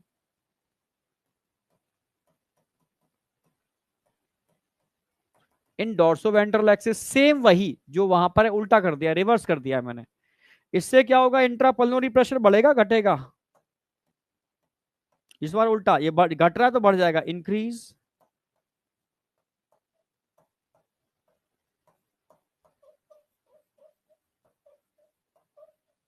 intrapulmonary pressure. Pressure बढ़ जाएगा, और प्रेशर बढ़ने की वजह से क्या होगा? प्रेशर बढ़ने की वजह से क्या होगा, जरा बताओ? प्रेशर बढ़ेगा, अंदर प्रेशर बढ़ जाएगा तो एयर तेजी से बाहर निकलेगी। प्रेशर बढ़ेगा, वॉल्यूम कम होगा, प्रेशर बढ़ेगा, ये एयर तेजी से बाहर निकलेगी। इसको एक्सपायरेशन बोलेंगे।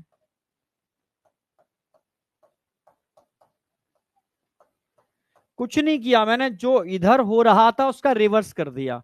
कॉन्ट्रैक्ट हो रहा है, रिलैक्स कर दिया।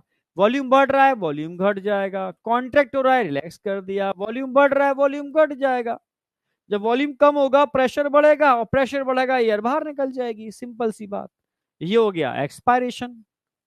हाँ, फ्लो ऑफ एयर समझ, ये तो कॉमन सेंस वाली बात है। रिवीजन चल रहा है भाई, रिवीजन में तुम पूरी थ्योरी लिखोगे फिर मतलब क्या है? ठीक है।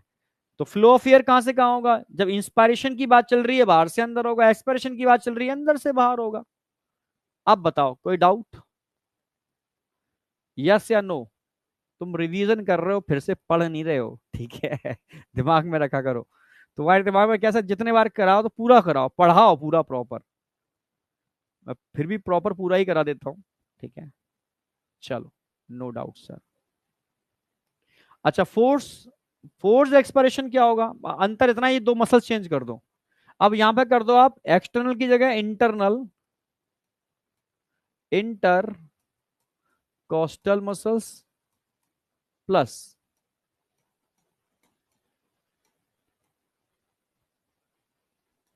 Abdominal muscles. यानी नॉर्मल इंस्पायरेशन एक्सपायरेशन में डायफ्राम मसल्स और एक्सटर्नल इंटरकोस्टल मसल्स यूज हो रहे थे, और फोर्स्ड एक्सपायरेशन के अंदर इंटरनल इंटरकोस्टल मसल्स और एबडोमिनल मसल्स यूज हो रहे हैं। मसल्स चेंज हो गए, ठीक है? तो ये कॉन्ट्रैक्ट जब करेंगे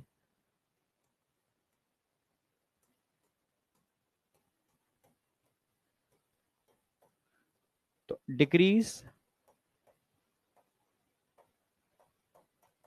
थोरेसिक वॉल्यूम, नॉर्मली बहुत ज्यादा कम हो जाएगा, डिक्रीज थोरेसिक वॉल्यूम। ठीक है, जैसे मानो इंटरनल इंटरकोस्टल मसल्स वॉल्यूम को ऐसे कम करा रहे हैं, ऐसे ऐसे डॉर्सो वेंट्रल एक्सिस में। अब डायफ्राम तो पहले से ही रिलैक्स था। अब आप क्या यूज करोगे? एब्डोमिनल मसल्स, इसको दबाओगे। दबाने से डायफ्राम के ऊपर एक फोर्स जनरेट होगा, तो यहां से भी वॉल्यूम कम होगा, तेजी से एयर बाहर आएगी। इसी को फोर्स्ड एक्सपायरेशन बोलते हैं। ठीक है, वॉल्यूम कम हो रहा है, इंट्रा पल्मोनरी प्रेशर बढ़ रहा है, थोड़ा बहुत नहीं, बहुत ज्यादा।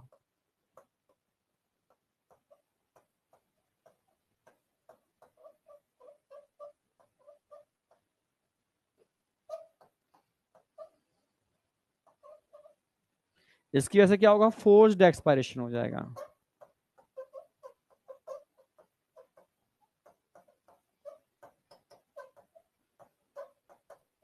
Forced expiration. अब बताओ, समझ में आया नहीं आया? यहां तक कोई डाउट?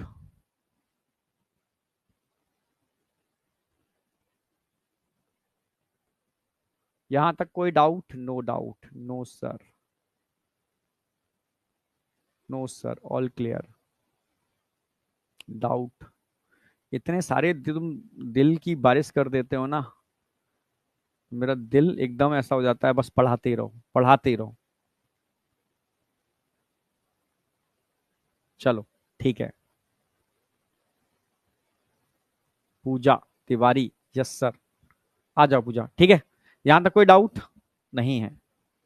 अब ये हमारा पूरा एक पार्ट खत्म होता है, जिसमें हमने पूरा स्ट्रक्चर समझ लिया, मैकेनिज्म ऑफ ब्रीदिंग समझ ली।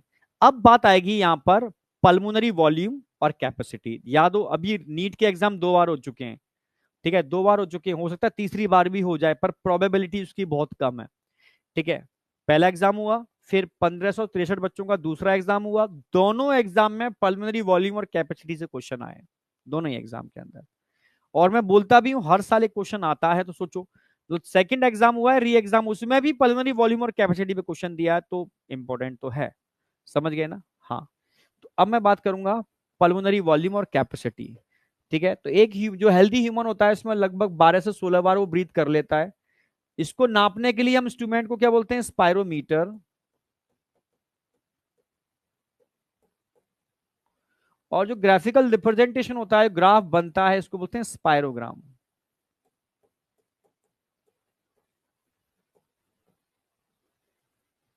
तो स्पायरोग्राम की मैं स्टडी करा रहा हूं आपको प्रॉपर वे के अंदर। अब देखो ये स्पायरोग्राम है, ये मैंने स्पायरोग्राम बना दिया बीच में, इधर वॉल्यूम की बात करूंगा, इधर कैपेसिटी की बात करूंगा। ठीक है, याद हो मैंने 4 वॉल्यूम बताए थे। सबसे पहले मैंने आता था tidal volume, TV. TV tidal volume का मतलब है टीवी।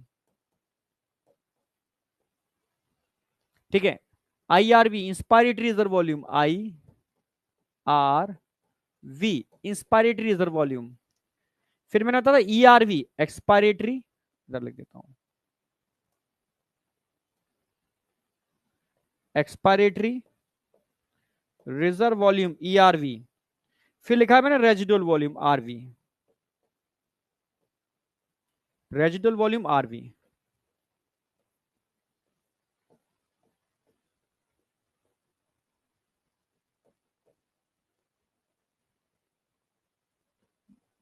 अब सुनो मेरी बात ध्यान से, सुनो भी समझो भी, फिर मैं आगे बढ़ता हूं। याद है, मुझे पता है तुम्हें सबको याद है, ठीक है। फिर भी मैं सोच रहा हूँ एक कोई एक आध बच्चा का कोई नया आ गया हो तो उसको भी समझ आ जाए, ठीक है। मतलब नए बच्चे को थोड़ा फोकस कर ले रहा हूँ। कई बच्चे ऐसे हैं जिन्होंने कल ज्वाइन किया है, मेरी जान पहचान के बच्चे हैं। ठीक है, तो वो कह रहे सर थोड़ा सा वॉल्यूम वाला पार्ट थोड़ा धीरे समझा देना। मैंने ठीक है, ठीक है। बाल बाकी का तुमको भी आता है। वॉल्यूम में मैंने बताया था टाइडल वॉल्यूम। सबसे पहले बात करूं tidal volume. It is a volume of air which inspire expire inspire expire during normal breathing. Normal breathing जो समय आप कर रहे हो, इस समय आप कितना वॉल्यूम ले रहे हो निकाल रहे हो, जरा बताओ। कितना वॉल्यूम आप ले रहे हो निकाल रहे हो? 500 ले रहे हो, 500 निकाल रहे हो, 500 ले रहे हो, 500 निकाल रहे हो, 500 ले रहे हो, 500 निकाल रहे हो। ये क्या हो गया आपका? ये हो गया आपका tidal volume. Tidal volume TV कितना होता है? 500 ml, जो सबको याद है, सबको याद है टीवी। अब मैं आपसे कहूं बेटा टीवी के बाद कितना आप एडिशनल वॉल्यूम लंग्स में ले सकते हो? Volume of air additional, NCERT लिखती है additional volume of air which forcefully inspire after tidal volume. समझना, अब टाइडल वॉल्यूम के बाद आप फोर्सफुली कितना वॉल्यूम और इंस्पायर कर सकते हो टाइडल वॉल्यूम के बाद? ये यहां से यहां तक volume of air which forcefully inspire after tidal volume. समझना, volume of air which forcefully inspire after tidal volume, ये क्या हो गया आपका? IRV।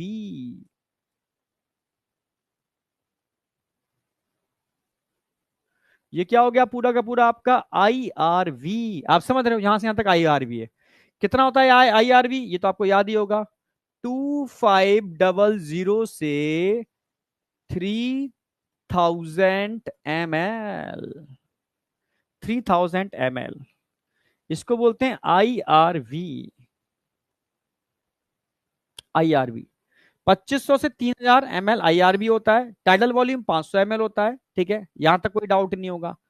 अब मैं आपसे कहता हूं कि बेटा जितना आपने IRV लिया था निकाल दो। निकाल दिया सर, सारा IRV निकाल दिया।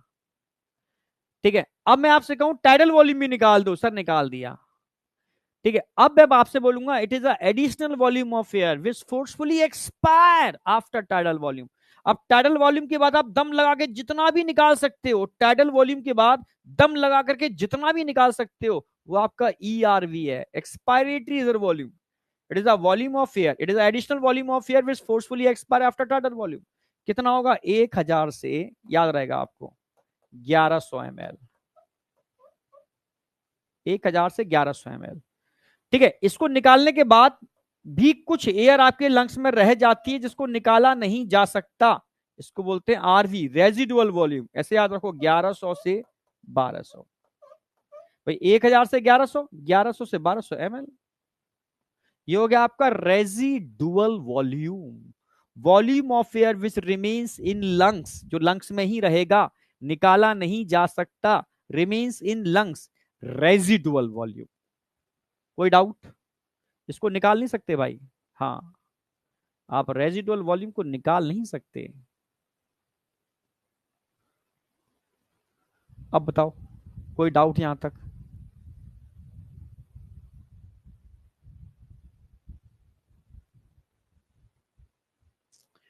कोई भी डाउट है तो मुझे बताओ यहां तक।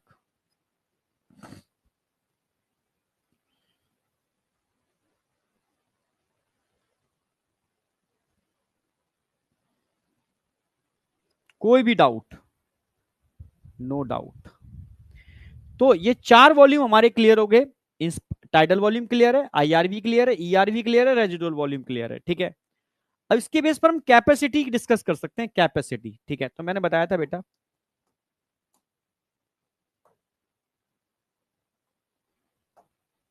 सबसे पहले मैं आपसे कहूंगा कि आपकी इंस्पायरेटरी कैपेसिटी कितनी है।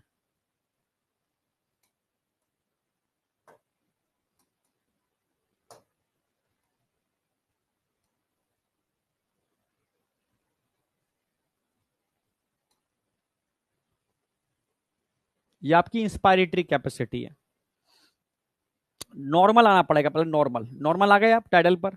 अब नॉर्मल आने के बाद आप कितना एयर अपने लंग्स में भर सकते हो। It is the volume of air which forcefully inspire, it is the volume of air which forcefully inspire after tidal volume. कितना एयर आप लंग्स में फिल कर सकते हो, समझ रहे हो ना? हाँ, ये आपकी इंस्पायरेटरी कैपेसिटी है, आईसी। नॉर्मल आने के बाद इसके अलावा आप नहीं ले सकते, इसको आईसी बोलेंगे, आईसी, इंस्पायरेटरी कैपेसिटी। तो आप इंस्पायरेटरी कैपेसिटी में दो ही वॉल्यूम ऐड करोगे, एक तो टीवी, टीवी ले सकते हो आप, प्लस आईआरवी, इसके अलावा कुछ नहीं ले सकते। ये आपकी इंस्पायरेटरी कैपेसिटी है। ऐसी मैं आपकी एक्सपायरेटरी कैपेसिटी की बात करूंगा, कितनी ईयर निकाल सकते हो। पहले नॉर्मल आ जाओ, नॉर्मल आ गए। अब नॉर्मल आने के बाद कितना मैक्सिमम निकाल सकते हो। सर नॉर्मल तो मैं आ चुका हूं, तो नॉर्मल आने के बाद मैं टीबी निकाल सकता हूं और ईआर भी निकाल सकता हूं, इसके अलावा और कुछ भी नहीं निकाल सकता। नॉर्मल आने के बाद आप जो निकाल सकते हो इसको बोलते हैं एक्सपायरेटरी कैपेसिटी। इजिकल टू, आप बोलोगे सर टीवी निकाल सकता हूं और बेटा टीवी के अलावा, प्लस टीवी के अलावा सर मैं, टीवी के अलावा मैं ईआरवी, ईआरवी, और कुछ नहीं निकाल सकता। यही मेरी लास्ट कैपेसिटी है। चलो ठीक है, मान लेते हैं ये आपकी लास्ट कैपेसिटी है, इसके अलावा आप नहीं निकाल सकते। अब मुझे बताओ, हाँ अभी कैलकुलेट करेंगे।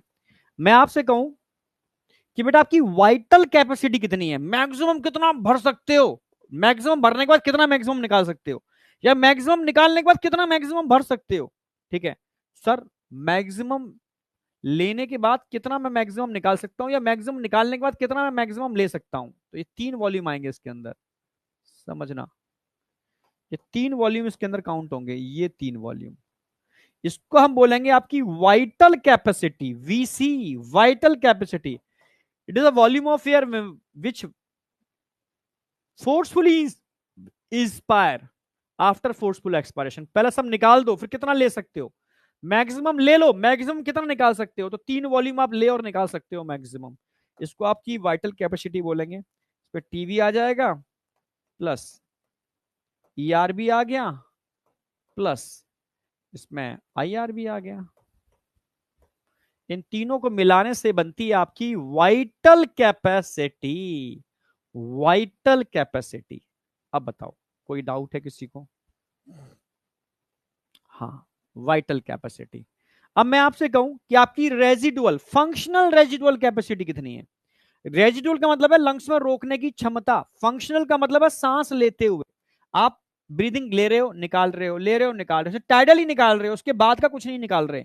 मतलब ये आपके लंग्स में है, ये लंग्स में है, और ये लंग्स में हमेशा होता ही है, निकाल नहीं सकते उसको, समझना। ये दोनों को मिला देंगे तो आपकी फंक्शनल, फंक्शनल रेजिडुअल कैपेसिटी है। यानी सांस लेते हुए टाइडल लेके टाइडल निकाल रहे हो, टाइडल लेके टाइडल निकाल रहे हो, ये आपके लंग्स में है, ये लंग्स में हमेशा ही रहता है। तो ये आपके लंग्स में एयर को होल्ड करने की कैपेसिटी है, इसको बोलते हैं F R C, functional residual capacity. Functional रहते हुए लंग्स में एयर को होल्ड करने की capacity, functional residual capacity, FRC. दो वॉल्यूम आएंगे इसके अंदर, ईआरवी प्लस आरवी। इन दोनों के मिलने से बनती है FRC, फंक्शनल रेजिडुअल कैपेसिटी। और आपसे कहूं टोटल लंग कैपेसिटी क्या होगी, चारों को जोड़ दो भाई, इसमें तो कोई डाउट है ही नहीं, चारों को जोड़ दो, टोटल आपके लंग्स की कैपेसिटी आ जाएगी, टोटल लंग कैपेसिटी चारों को जोड़ दो, उसको बोलते हैं TLC, TLC, total lung capacity. Total lung capacity में चारों को जोड़ देंगे, आप समझ रहे हो, चारों को जोड़ देंगे, आपकी टोटल लंग कैपेसिटी आगे, जोड़ दो चारों को जरा, ठीक है। आप जोड़ दोगे TV plus ERV plus IRV plus residual volume. हाँ ऐसे भी कर सकते हो उसको, ऐसे भी लिख सकते हो, एनसीईआरटी भी लिखती है, इन तीनों को मिलाने से बनती है वाइटल कैपेसिटी, प्लस इसमें रेजिडुअल वॉल्यूम जोड़ दो, एक ही तो बात है, एक ही बात है, इसको भी TLC बोलेंगे। ऐसे कॉम्बिनेशन हम इनके अंदर ही बना सकते हैं, पर अभी एनसीईआरटी को फॉलो कर रहा हूं मैं, ठीक है। यहां तक कोई डाउट है तो मुझे बताओ, यहां तक। इधर मैंने सारी लंग की कैपेसिटीज बता दी हैं आपको, इधर मैंने वॉल्यूम बता दिए, बीच में आपका मैंने स्पायरोग्राम बता दिया, ठीक है। अगर मैं आपसे कहूं इनमें से कौन कौन से वॉल्यूम है जिसको स्पायरोमीटर से मेजर नहीं कर सकते, आप रेजिडुअल वॉल्यूम को स्पायरोमीटर से मेजर नहीं कर सकते, क्योंकि रेजिडुअल वॉल्यूम वो वॉल्यूम है जो ऑलवेज आपके लंग्स में रहता है, जन्म लेने के बाद बन जाता है और डेथ के बाद ही खत्म होता है, हमेशा प्रेजेंट रहता है आपके लंग्स में ड्यू टू नेगेटिव प्रेशर। तो इसको आप निकाल नहीं सकते, स्पायरोमीटर से मेजर नहीं कर सकते। तो ऐसी कोई भी कैपेसिटी जिसके अंदर रेजिडुअल वॉल्यूम पाया जाता हो उसको स्पायरोमीटर से मेजर नहीं कर सकते। इसमें रेजिडुअल वॉल्यूम है, नहीं कर सकते, इसमें रेजिडुअल वॉल्यूम है, नहीं कर सकते।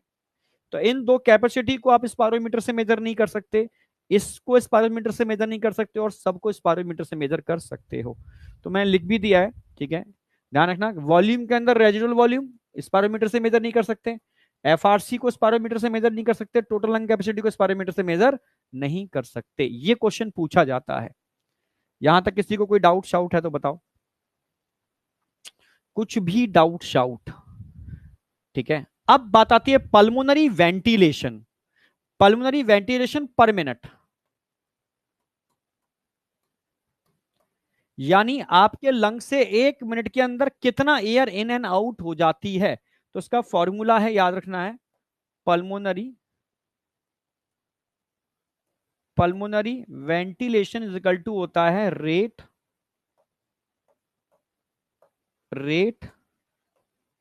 ऑफ ब्रीथिंग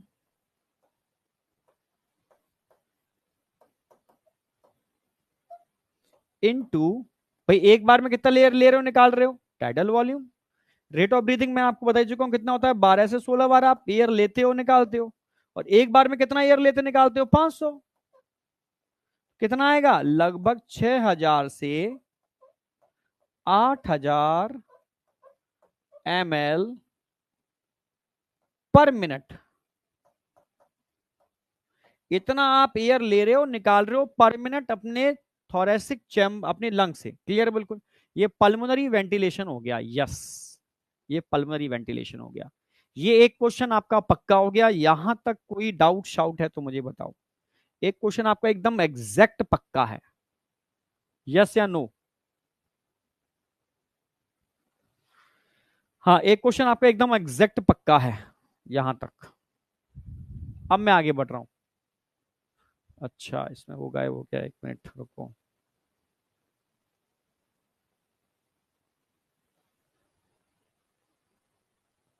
हाँ अब ठीक है। अब यहां तक बताओ कोई डाउट है किसी को, यस सर डन। अब आगे बढ़ रहा हूं मैं। अब बात करेंगे एक्सचेंज ऑफ गैसेस, ठीक है। तो मैंने बताया था एक्सचेंज ऑफ गैसेस दो जगह होता है, एक तो मैंने बताया था एल्वुलाई के लेवल पर होता है, दूसरा टिश्यू के लेवल पर होता है, ठीक है। और मैंने आपको बहुत प्यारा एग्जांपल दिया था कि आप एक कमरे में पढ़ रहे हो, ठीक है, कमरे के अंदर बहुत सारे बच्चे हैं, तो उस कमरे का CO2 लेवल ज्यादा होगा, ऑक्सीजन लेवल कम होगा, क्योंकि उस कमरे में सारे बच्चे ऑक्सीजन को यूटिलाइज कर रहे हैं और CO2 को रिलीज कर रहे हैं। तो उस कमरे का CO2 लेवल बढ़ा हुआ होगा, ऑक्सीजन लेवल घटा हुआ होगा। इसमें कोई डाउट है किसी को, नहीं, ठीक है, बहुत सही, ठीक है। तो अब तुम्हें सिर्फ यहां पर क्या करना है, पार्शियल प्रेशर याद रखना है। अगर मैं आपसे कहूं कि एटमॉस्फेयर में पार्शियल प्रेशर ऑफ ऑक्सीजन कितना होता है और पार्शियल प्रेशर ऑफ CO2 कितना होता है, याद रखना है आपको। 159 और CO2 कितना होता है 0.3 mmHg। ये पार्शियल प्रेशर ऑफ ऑक्सीजन और CO2 है। जब आप एयर को लेते हो तो आप ये पार्शियल प्रेशर वाली ऑक्सीजन और CO2 को आप इनहेल कर रहे हो, ये आप इनहेल कर रहे हो इसको, ठीक है। एटमॉस्फेयर के अंदर partial pressure oxygen 159, partial pressure of CO2 0.3 होता है, ठीक है। जैसे आप इनहेल करते हो तो लंग्स में आकर के ये चेंज हो जाएगा, लंग्स में आके थोड़ा चेंज हो जाएगा। क्या हो जाएगा सर, लंग्स में आकर के ऑक्सीजन पहले से कम हो जाएगा, ऑक्सीजन पहले से कम हो जाएगा। कितना हो जाएगा, ऑक्सीजन हो जाएगा 104 mmHg और CO2 बढ़ जाएगा, CO2 ज्यादा हो जाएगा 40 mmHg। आपको याद रखना है लंग्स के अंदर, लंग्स के अंदर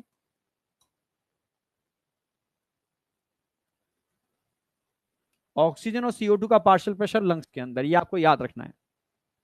फिर अगर मैं आपसे कहूं कि जो लाल कलर का दिख रहा है ना, ये ऑक्सीजनेटेड ब्लड है, इधर ग्रीन जो दिख रहा है ब्लू कलर का डीऑक्सीजनेटेड ब्लड है। डीऑक्सीजनेटेड ब्लड चाहे पल्मोनरी आर्टरी में हो या सिस्टेमिक वेन में हो, कहीं पर भी हो, समझना, ठीक है। ऑक्सीजनेटेड ब्लड पल्मोनरी वेन में हो या सिस्टेमिक आर्टरी में हो, कहीं पर भी हो, दोनों ऑप्शन आपके सामने है। Pulmonary artery, systemic when, pulmonary vein, systemic artery. समझ रहे हो ना मेरी बात, आपके सामने है।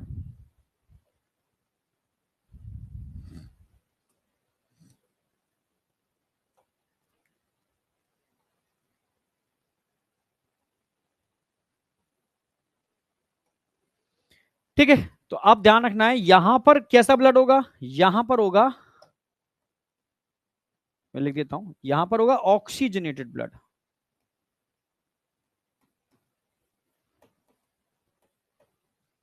दोनों के अंदर। इन दोनों के अंदर कैसा ब्लड होगा, डीऑक्सीजनेटेड ब्लड।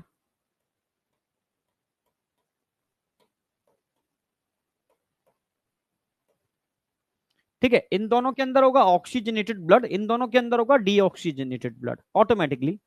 अगर मैं इस ऑक्सीजनेटेड ब्लड के अंदर ऑक्सीजन और CO2 का पार्शियल प्रेशर पूछूं तो क्या होगा, ऑक्सीजन कितना होगा और CO2 कितना होगा। यहां पर ऑक्सीजन का पार्शियल प्रेशर होगा अप्रोक्सीमेटली 95 mmHg और CO2 का पार्शियल प्रेशर होगा यहां पर 40 mmHg, कम होगा CO2। जबकि यहां अगर मैं बात करूं उल्टा होगा, यहां पर ऑक्सीजन का पार्शियल प्रेशर, ऑक्सीजन का और CO2 का मैं बात कर रहा हूं, ऑक्सीजन कम होगा 40 होगा पर CO2 ज्यादा होगा 45। क्यों, क्योंकि डीऑक्सीजनेटेड ब्लड है, ठीक है। जब सिस्टेमिक आर्टरी कहां आती है, टिश्यू के पास आती है, तो बॉडी टिश्यू के अंदर ऑक्सीजन और CO2 का पार्शियल प्रेशर बताओ पूछेगा, तो टिश्यू के अंदर ऑक्सीजन हमेशा कम होता है और CO2 हमेशा ज्यादा होता है। ऑक्सीजन ओनली 40 होगा, CO2 45, क्योंकि CO2 बन रहा है।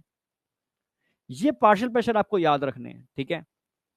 और यहां पर आसानी से क्या होगा, एक्सचेंज ऑफ गैसेस। आप समझो कैसे होगा सर एक्सचेंज ऑफ गैसेस, देखो ये डीऑक्सीजनेटेड ब्लड में CO2 कितना है, CO2 कितना है 45, ऑक्सीजन कितना है 40, क्लियर है।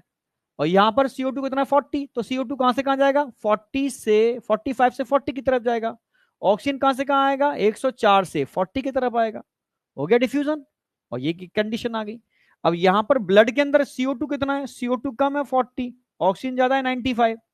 टिश्यू में CO2 कितना है, टिश्यू में CO2 ज्यादा है 45, ऑक्सीजन कम है 40, ज्यादा से कम की तरफ और ज्यादा से कम की तरफ डिफ्यूजन हो गया, ठीक है। तो यहां डिफ्यूजन हो रहा है, यहां डिफ्यूजन हो रहा है, यहां से डीऑक्सीजनेटेड ब्लड बन रहा है, यहां से ऑक्सीजनेटेड ब्लड बन रहा है, और यहां से आप एयर को बाहर निकाल रहे हो। जब आप एयर को बाहर निकालते हो तो उसमें भी ऑक्सीजन होती है, थोड़ी बहुत नहीं, बहुत ज्यादा होती है, समझ रहे हो, इसमें भी ऑक्सीजन होती है।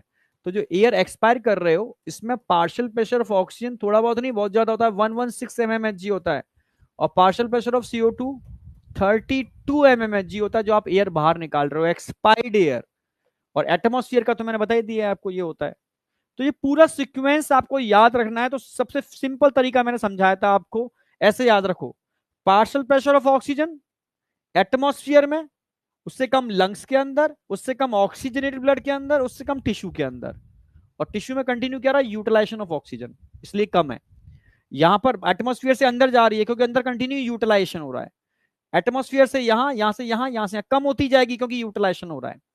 CO2 कहां बन रही है? CO2 टिश्यू के अंदर बन रही है, तो टिश्यू में CO2 ज्यादा होगी, टिश्यू से डीऑक्सीजनेटेड ब्लड में डिफ्यूज होकर आ जाएगी, 45 हो जाएगी, यहां पर ही 45 ही रहेगी। लंग्स में 40 हो जाएगी, जो एयर निकाल रहे हो उसमें 32 और एटमॉस्फेयर में 0.3। तो कंटिन्यू CO2 प्रोड्यूस हो रही है, इसलिए यहां ज्यादा है, यहां से निकलती जाएगी। कंटिन्यू प्रोड्यूस हो रही है CO2 टिश्यू के अंदर, जहां से बनती जाएगी निकलती जाएगी। तो रिड्यूसिंग ऑर्डर में आपको CO2 भी याद रखना है और आपको ऑक्सीजन भी याद रखना है। और टेबल में भी यही दे रखा है एनसीईआरटी की, ऑक्सीजन एटमॉस्फेयर में कितना है, एल्वलाई में कितना है, डीऑक्सीजनेटेड ब्लड में कितना है और ऑक्सीजनेटेड ब्लड में कितना है, और टिश्यू में ऑक्सीजन कितना है। ऐसे CO2 उन्होंने देखा, भाई एटमॉस्फेयर में कितना है, एल्वलाई में कितना है, डीऑक्सीजनेटेड ब्लड में ज्यादा होगा, ऑक्सीजन में कम होगा, और टिश्यू के अंदर ज्यादा होगा क्योंकि बन रहा है CO2। तो ये डेटा और ये क्वेश्चन यहां मिल जाएगा आपको। याद हो गया होगा मेरी समझ से, तो रिवीजन क्या मैंने पूरा ही फिर से करा दिया है। चलो इसके बाद हम आ गए थे transport of gases. Transport of gases के अंदर मैंने आपको ट्रांसपोर्ट ऑफ ऑक्सीजन और ट्रांसपोर्ट ऑफ CO2 की बात की थी। अगर मैं ऑक्सीजन के ट्रांसपोर्ट की बात करता हूं, 2 से 3% ऑक्सीजन का ट्रांसपोर्ट प्लाज्मा के थ्रू होता है। हाँ, 97 से 98% ऑक्सीजन का ट्रांसपोर्ट हीमोग्लोबिन के थ्रू होता है। ज्यादा हीमोग्लोबिन के थ्रू हो रहा है, कम प्लाज्मा के थ्रू हो रहा है, ड्यू टू सॉल्युबिलिटी, क्योंकि ऑक्सीजन की सॉल्युबिलिटी प्लाज्मा के अंदर बहुत कम होती है, ऑक्सीजन लेस सॉल्युबल होती है प्लाज्मा में, इसलिए प्लाज्मा के थ्रू कम जाती है। हाँ, आरबीसी के थ्रू ये ज्यादा जाती है। ठीक है। अगर मैं CO2 की बात करता हूं तो 7% CO2 डिजोल्व फॉर्म में होता है, 70% बाइकार्बोनेट आयन की फॉर्म में होता है, 23% कार्बामाइनो हीमोग्लोबिन की फॉर्म में होता है। डिजोल्व फॉर्म डायरेक्ट प्लाज्मा के थ्रू जाती है, बाइकार्बोनेट आयन भी प्लाज्मा के थ्रू जाते हैं। तो प्लाज्मा के थ्रू टोटल कितना हो गया, 77%। तो प्लाज्मा के थ्रू 77%, आरबीसी के थ्रू कम क्यों, ड्यू टू सॉल्युबिलिटी, क्योंकि CO2 की सॉल्युबिलिटी 20 से 25 टाइम, समझ रहे हो, मोर सॉल्युबल इन प्लाज्मा। ठीक है, 20 to 25% मोर सॉल्युबल, आप समझ रहे हो, परसेंट ये टाइम कर दो, 20 से 25 टाइम मोर सॉल्युबल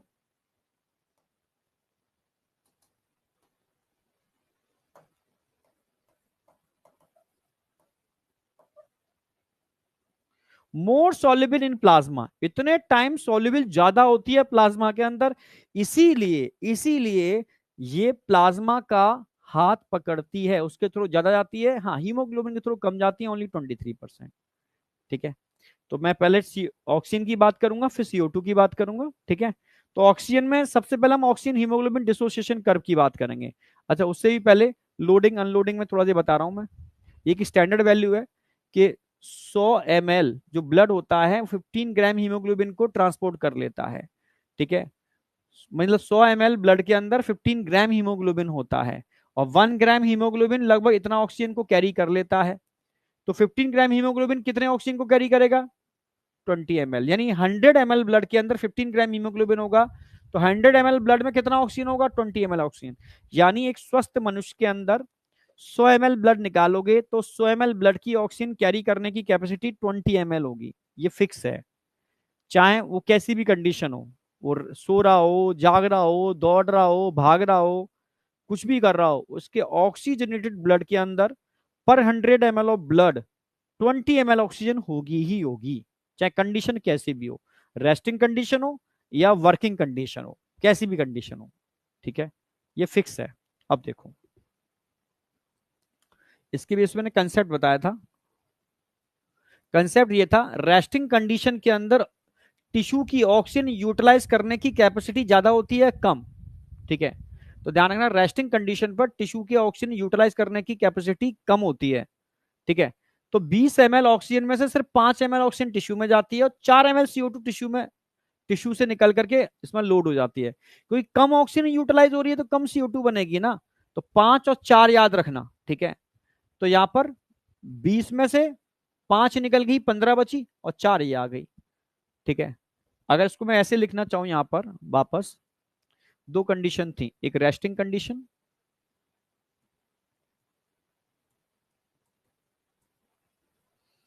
दूसरी थी स्ट्रेनस एक्सरसाइज।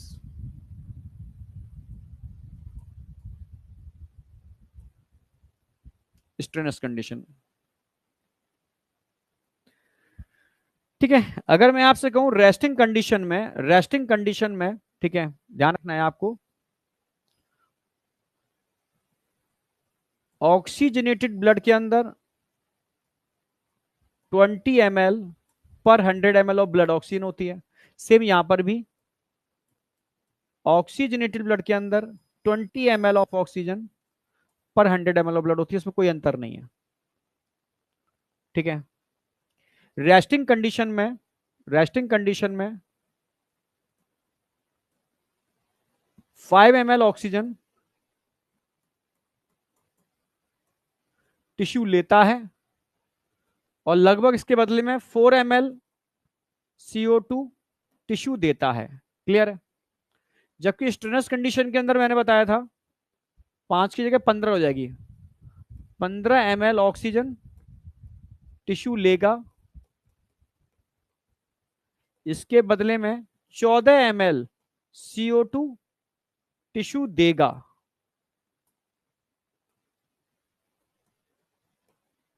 ये ध्यान रखना है। तो फिर डीऑक्सीजनेटेड ब्लड में ऑक्सीजन कितनी बची और CO2 कितनी बची? भाई 20 में से 5 चली गई, 15 ml तो ऑक्सीजन रह गई।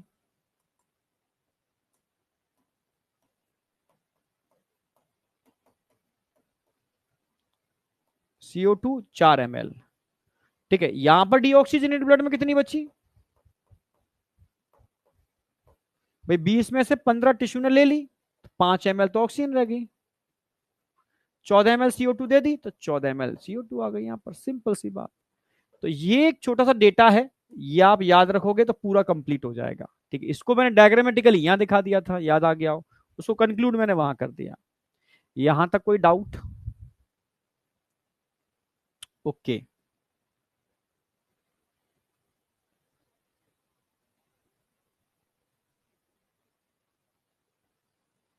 यहां तक कोई डाउट?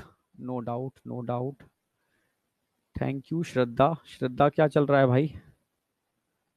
हाँ, अब बात करेंगे सिग्मोइड कर्व की। ठीक है। ये भी ऑक्सीजन के ट्रांसपोर्ट में ही आता है। एक कर्व बना रहा हूं मैं, परसेंटेज ऑफ सैचुरेशन और पार्शियल प्रेशर ऑफ ऑक्सीजन के बीच में। जैसे जैसे मैं ऑक्सीजन का पार्शियल प्रेशर बढ़ाता जाऊंगा, 25% हीमोग्लोबिन सैचुरेट हो गया, और बढ़ा दिया 50% सैचुरेट हो गया, और बढ़ा दिया 75% हो गया, एक और ऑक्सीजन जोड़ दो, अब 100%। यानी एक हीमोग्लोबिन से टोटल 4 ऑक्सीजन के मॉलिक्यूल जोड़ सकते हैं।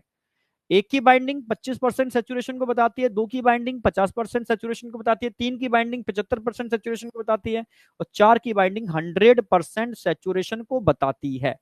इसमें कोई डाउट नहीं होना चाहिए। ठीक है। अब मैं क्या कर रहा हूं, जैसे जैसे ऑक्सीजन का पार्शियल प्रेशर बढ़ाता जाऊंगा, सैचुरेशन बढ़ता जाएगा, और एक कंडीशन आएगी ये 100% सैचुरेट हो जाएगा, उससे ऊपर नहीं हो सकता क्योंकि बाइंडिंग साइड ही नहीं है। तो एक कर्व जो बनेगा वो एस शेप कर्व बन रहा है, लगभग लगभग एस शेप कर्व बन रहा है। इसको सिग्मोइड कर्व बोलते हैं। ठीक है। सिग्मोइड कर्व भी बोलते हैं। ठीक है। अगर मैं आपसे बोलूं इस सिग्मोइड कर्व में 50% हीमोग्लोबिन किस पार्शियल प्रेशर पर सैचुरेट होता है, आप बोलोगे ये सैचुरेट होता है 26 mmHg पर। तो 26 mmHg क्या है? इसकी P50 वैल्यू है। 26 mmHg इसकी P50 वैल्यू है। P50 वैल्यू का मतलब ऑक्सीजन का वो पार्शियल प्रेशर जिस पर 50% हीमोग्लोबिन सैचुरेट होता है, वो इसकी P50 वैल्यू कहलाती है। ठीक है। तो P50 वैल्यू क्या है? It is the partial pressure of oxygen at 50% haemoglobin is saturated. Clear है बिल्कुल। अगर कर्व राइट शिफ्ट हो गया तो P50 वैल्यू बढ़ जाएगी, कर्व लेफ्ट शिफ्ट हो गया तो P50 वैल्यू घट जाएगी। क्लियर है। इसी को मैंने डिसोसिएशन कर्व में दिखाया था। मैंने बताया अगर कर्व राइट शिफ्ट होता है तो unfavourable condition, curve left shift होता है तो मोर फेवरेबल कंडीशन। ठीक है। राइट शिफ्ट होगा तो अनफेवरेबल कंडीशंस होंगे, और अनफेवरेबल कंडीशन में HbO2 का डिसोसिएशन होता है, इसको बोर्स इफेक्ट बोलते हैं। अब वो कौन कौन से फैक्टर हैं अनफेवरेबल के? भाई आपकी बॉडी में ऑक्सीजन कम कर दूं, CO2 बढ़ा दूं, अनफेवरेबल। HN बढ़ा दूं मतलब pH घट गई, मतलब एसिडिक कंडीशन, अनफेवरेबल कंडीशन। तो P50 वैल्यू बढ़ेगी मतलब राइट शिफ्ट, घटेगी लेफ्ट शिफ्ट। राइट शिफ्ट कब होगा? जब टेम्परेचर ज्यादा होगा तभी तो ये कंडीशन होगी। जैसे टिश्यू के पास टेम्परेचर ज्यादा होता है क्योंकि मेटाबॉलिक प्रोसेस ज्यादा चल रही होते हैं, वहां CO2 बन रही होती है। तो ये सारी कंडीशन है टिश्यू के पास देखने को मिलती है, नियर द टिश्यू टेम्परेचर बढ़ा हुआ होता है। इसका उल्टा कर दो तो लेफ्ट शिफ्ट हो जाएगा, ठीक है। फेवरेबल कंडीशन है, HbO2 का एसोसिएशन होगा बढ़िया वाला। हेल्डेन साहब ने इसकी स्टडी की थी, so it is called हेल्डेन effect. Just उल्टा कर दो, जस्ट उल्टा कर दो, नियर द लंग्स ये सारी कंडीशन देखने को मिलती हैं। तो राइट शिफ्ट होगा तो बोर इफेक्ट, लेफ्ट शिफ्ट होगा तो हेल्डेन इफेक्ट, राइट शिफ्ट होगा तो फेवरेबल अनफेवरेबल, लेफ्ट शिफ्ट होगा तो मोर फेवरेबल। यहां पर डिसोसिएशन होगा, यहां पर एसोसिएशन होगा। ये सारे फैक्टर हैं जो डिसोसिएशन एसोसिएशन के लिए रिस्पॉन्सिबल होते हैं। अब बताओ, ये लेफ्ट और राइट वाला कंसेप्ट समझ में आया नहीं आया?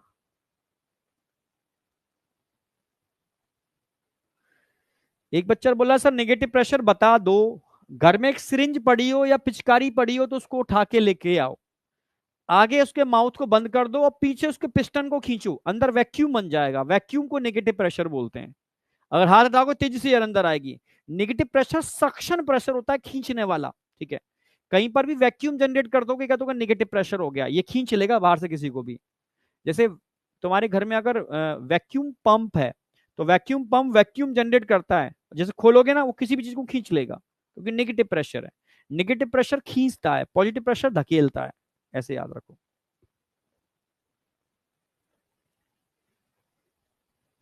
यहां तक कोई डाउट? चलो, राइट शिफ्ट और लेफ्ट शिफ्ट। अब हम सीधे बात करेंगे ट्रांसपोर्ट ऑफ CO2। जब भी मैं ट्रांसपोर्ट ऑफ CO2 की बात करूंगा तो पहले CO2 के ट्रांसपोर्ट से पहले लोडिंग कराओगे तभी तो ट्रांसपोर्ट करोगे।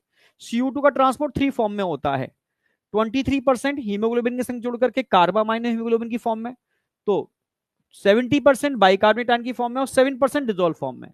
तो 23% CO2 आएगी। भाई इस आरबीसी में एक हीमोग्लोबिन तो है नहीं, मिलियंस मॉलिक्यूल हैं हीमोग्लोबिन के।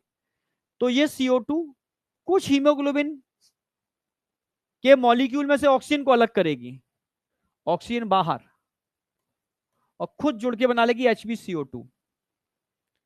समझ रहे हो? 23% CO2 आई क्योंकि CO2 का पार्शियल प्रेशर ज्यादा है नियर द टिश्यू।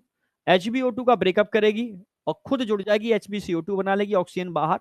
इसको बोलते हैं कार्बामाइनो हीमोग्लोबिन की फॉर्म में। 23% CO2 का लोडिंग हो गया, 23%।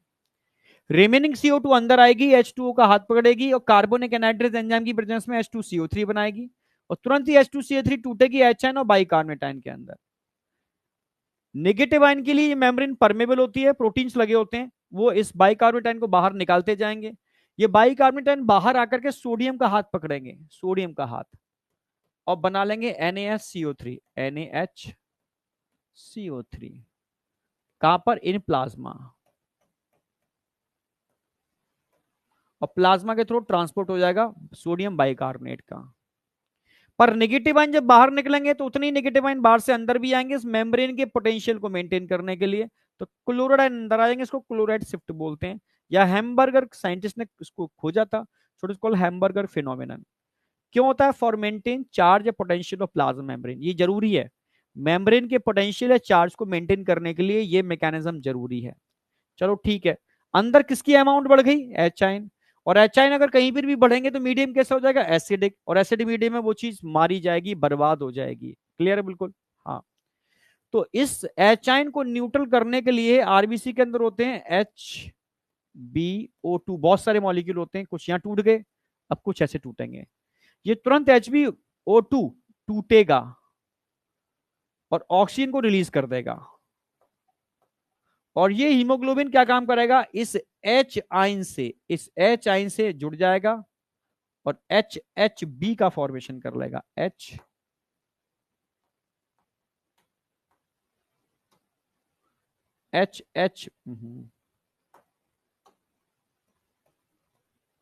ये एच आइन यहां पर आएंगे, ये HHB का फॉर्मेशन कर लेगा, ऑक्सीजन बाहर निकल जाएगी, ठीक है, और बन जाएगा haemoglobinic acid.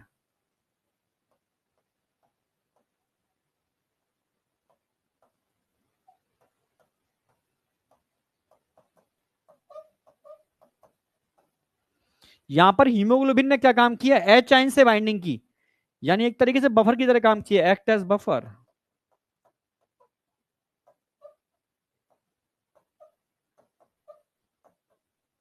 Haemoglobin act as buffer, haemoglobin ने बफर की तरह काम किया। बफर कौन होते हैं? जो एच आइन से बाइंड करके मीडियम की पीएच को मेंटेन कर ले, वो बफर आइन है, ठीक है। यहां तक समझ में आया? छुट्टी नहीं, चैप्टर कंप्लीट होगा। यस, ये समरी है, यहां पर चैप्टर कंप्लीट होता है, छुट्टी नहीं होती। नॉर्मल लेक्चर में छुट्टी होती है, ये समरी लेक्चर है, समझ रहे हो? मतलब रिवीजन लेक्चर है, इसमें छुट्टी नहीं होती, चैप्टर कंप्लीट होता है, बिल्कुल सही। और मैंने बोला ना आपको, ठीक है। समरी कराना तो एक बहाना है, समरी कराना तो एक बहाना है। एक्चुअल में हमें तो रिवीजन कराना है। नहीं आया है क्या? एक बार रिवीजन और हो जाएगा, एकदम कंसेप्चुअल हर चीज ब्रेन में सेट हो जाएगी। कोई डाउट? चलो, तो बफर की तरह काम कर रहा है, एच से बाइंड करके HHB हीमोग्लोबिनिक एसिड बना रहा है, ठीक है। तो ये लोड हो चुकी है 7%, ये लोड हो चुकी है 70%, बाइकार्बोनेट आयन की फॉर्म में निकल गई है 70%, और 23% ये कार्बामाइनो हीमोग्लोबिन की फॉर्म में लोड हो चुकी है CO2, ये CO2 की लोडिंग हो गई। अब ये आरबीसी पहुंचेगी नियर द लंग्स, उल्टा होगा, बस रिवर्स, सब कुछ रिवर्स होगा।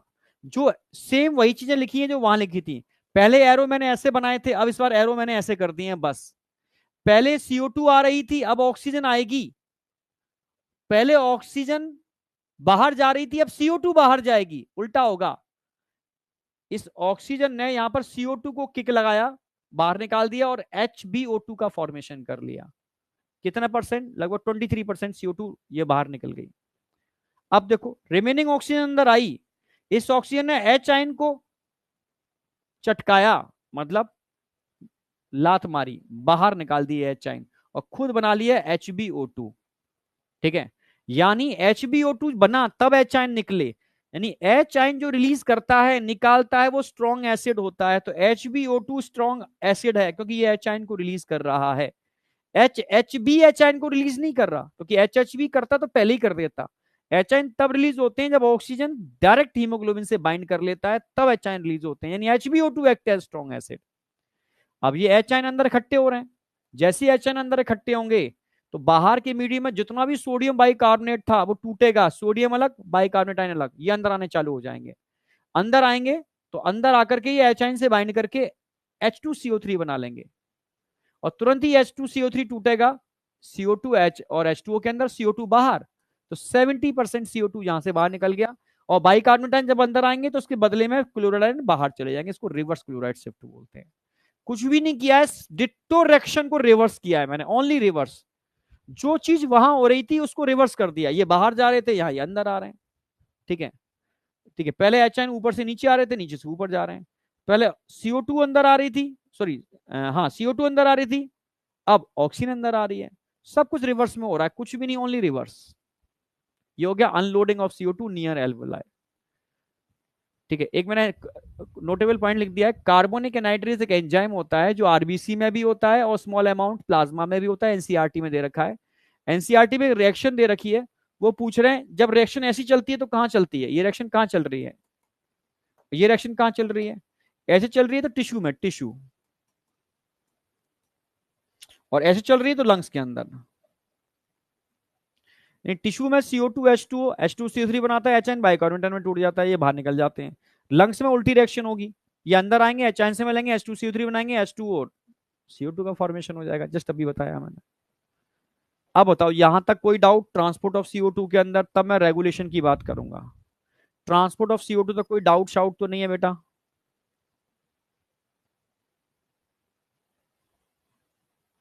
बताओ, यहां तक कोई भी doubt? No, no doubt, no doubt, no doubt, no doubt sir, no doubt. छुट्टी तो रेगुलेशन और डिसऑर्डर के बाद ही होगी, समझ रहे हो? 15 मिनट हैं पूरे अभी। All clear? नो डाउट, चलो ठीक है। Vivek no doubt, Anjali no doubt, Vivek no doubt, okay, clear, ठीक है। संदीप ओके, BMS, चलो ठीक है। यानी समरी सेशन आपके लिए बेनिफिशियर तो है, इसकी बेनिफिट आपको अभी नहीं, आगे टेस्टों में मालूम पड़ेगी, जब 2-3 चैप्टर 5 चैप्टर हो जाएंगे ना फिर। देखो, रेगुलेशन दो ही बताए थे मैंने आपको, एक नर्वस रेगुलेशन और एक केमिकल रेगुलेशन। नर्वस रेगुलेशन में मैंने बताया था आपके ब्रेन के अंदर एक पार्ट होता है मेडुला ऑब्लोंगेटा, जो डाइजेस्टिव सिस्टम को भी रेगुलेट करता है, ब्रीदिंग को भी रेगुलेट करता है, ठीक है, कार्डियक सिस्टम को भी रेगुलेट करता है, एक्सक्रीटरी सिस्टम को, सबको वही रेगुलेट करता है, समझो बॉडी के सारे सिस्टम को। तो वही मेडुला ऑब्लोंगेटा है ब्रेन के पास, ठीक है। इसके दो पार्ट होते हैं, पर ये इनवॉलेंट्री एक्शन को कंट्रोल करता है, ओनली इनवॉलेंट्री, यानी आप बिना सोचे समझे जो ब्रीथिंग कर रहे हो वो मेडुला ऑब्लोंगेटा आपसे करा रहा है। इसके दो पार्ट होते हैं, ऊपर वाला पार्ट इसको डोर्सल पार्ट बोलते हैं, नीचे वाले को वेंट्रल पार्ट बोलते हैं। जो डोर्सल वाली साइट है इसको डीआरजी बोलेंगे, वेंट्रल वाली साइट को वीआरजी बोलेंगे। Medulla oblongata only involuntary breathing को कंट्रोल करता है, वॉलेंट्री को नहीं करता। वॉलेंट्री को कंट्रोल करने के लिए तो सेरिब्रम रिस्पॉन्सिबल होते हैं। सेरिब्रम जब सिग्नल इसके पास भेजेंगे तो ये वॉलेंट्री वॉलेंट्री ब्रीदिंग को कंट्रोल करेंगे, ये डायरेक्ट कंट्रोल करेगा, इनवॉलेंट्री ब्रीदिंग को कंट्रोल करेगा। एमओ के दो पार्ट होंगे, डीआरजी वीआरजी, ऊपर वाला पार्ट डीआरजी है, नीचे वाला पार्ट वीआरजी है। अगर मैं डीआरजी की बात करता हूं, इसको इंस्पायरेटरी एरिया बोलते हैं, क्योंकि डीआरजी उन मसल्स को कॉन्ट्रैक्ट कराता है या उन मसल्स के कॉन्ट्रैक्शन को कंट्रोल करता है जिनमें कॉन्ट्रैक्शन होने से ओनली और ओनली एक्सपायरेशन होगा, सॉरी इंस्पायरेशन होगा। जैसे एक्सटर्नल इंटरकोस्टल मसल्स और डायफ्राम मसल्स, इनमें अगर कॉन्ट्रैक्शन कराओगे तो एक ही तो काम होगा, वॉल्यूम बढ़ेगा और एयर अंदर आएगी इन दोनों के अंदर।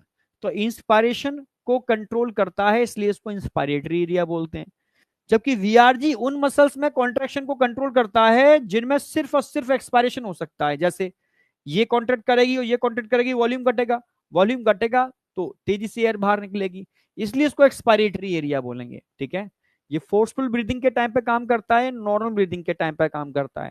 इस समय आपका मेडुला ऑब्लोंगेटा का ये वाला पार्ट काम कर रहा है, जब आप दौड़ोगे भागोगे तब ये वाला पार्ट काम करेगा। ये नर्वस रेगुलेशन हो गया।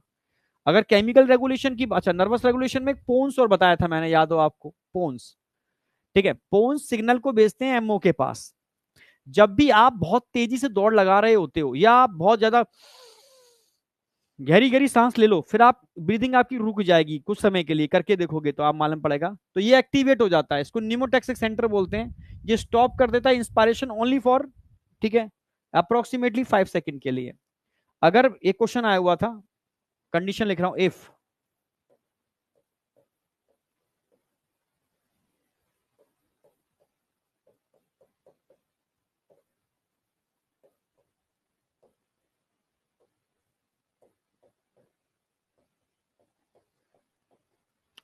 अगर निमोटैक्सिक सेंटर हाइपर एक्टिव हो जाए तो क्या होगा। अगर निमोटैक्सिक सेंटर हाइपर एक्टिव हो जाए तो ये क्या करेगा, ड्यूरेशन ऑफ इंस्पायरेशन को घटा देगा। जैसे नहीं, ड्यूरेशन बहुत लंबा है और जब दौड़ते तो क्या था, इंस्पायरेशन ड्यूरेशन कम हो रहा है, रोक रहा है इंस्पायरेशन को, ठीक है।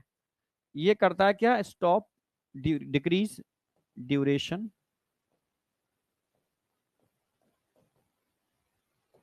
Of inspiration.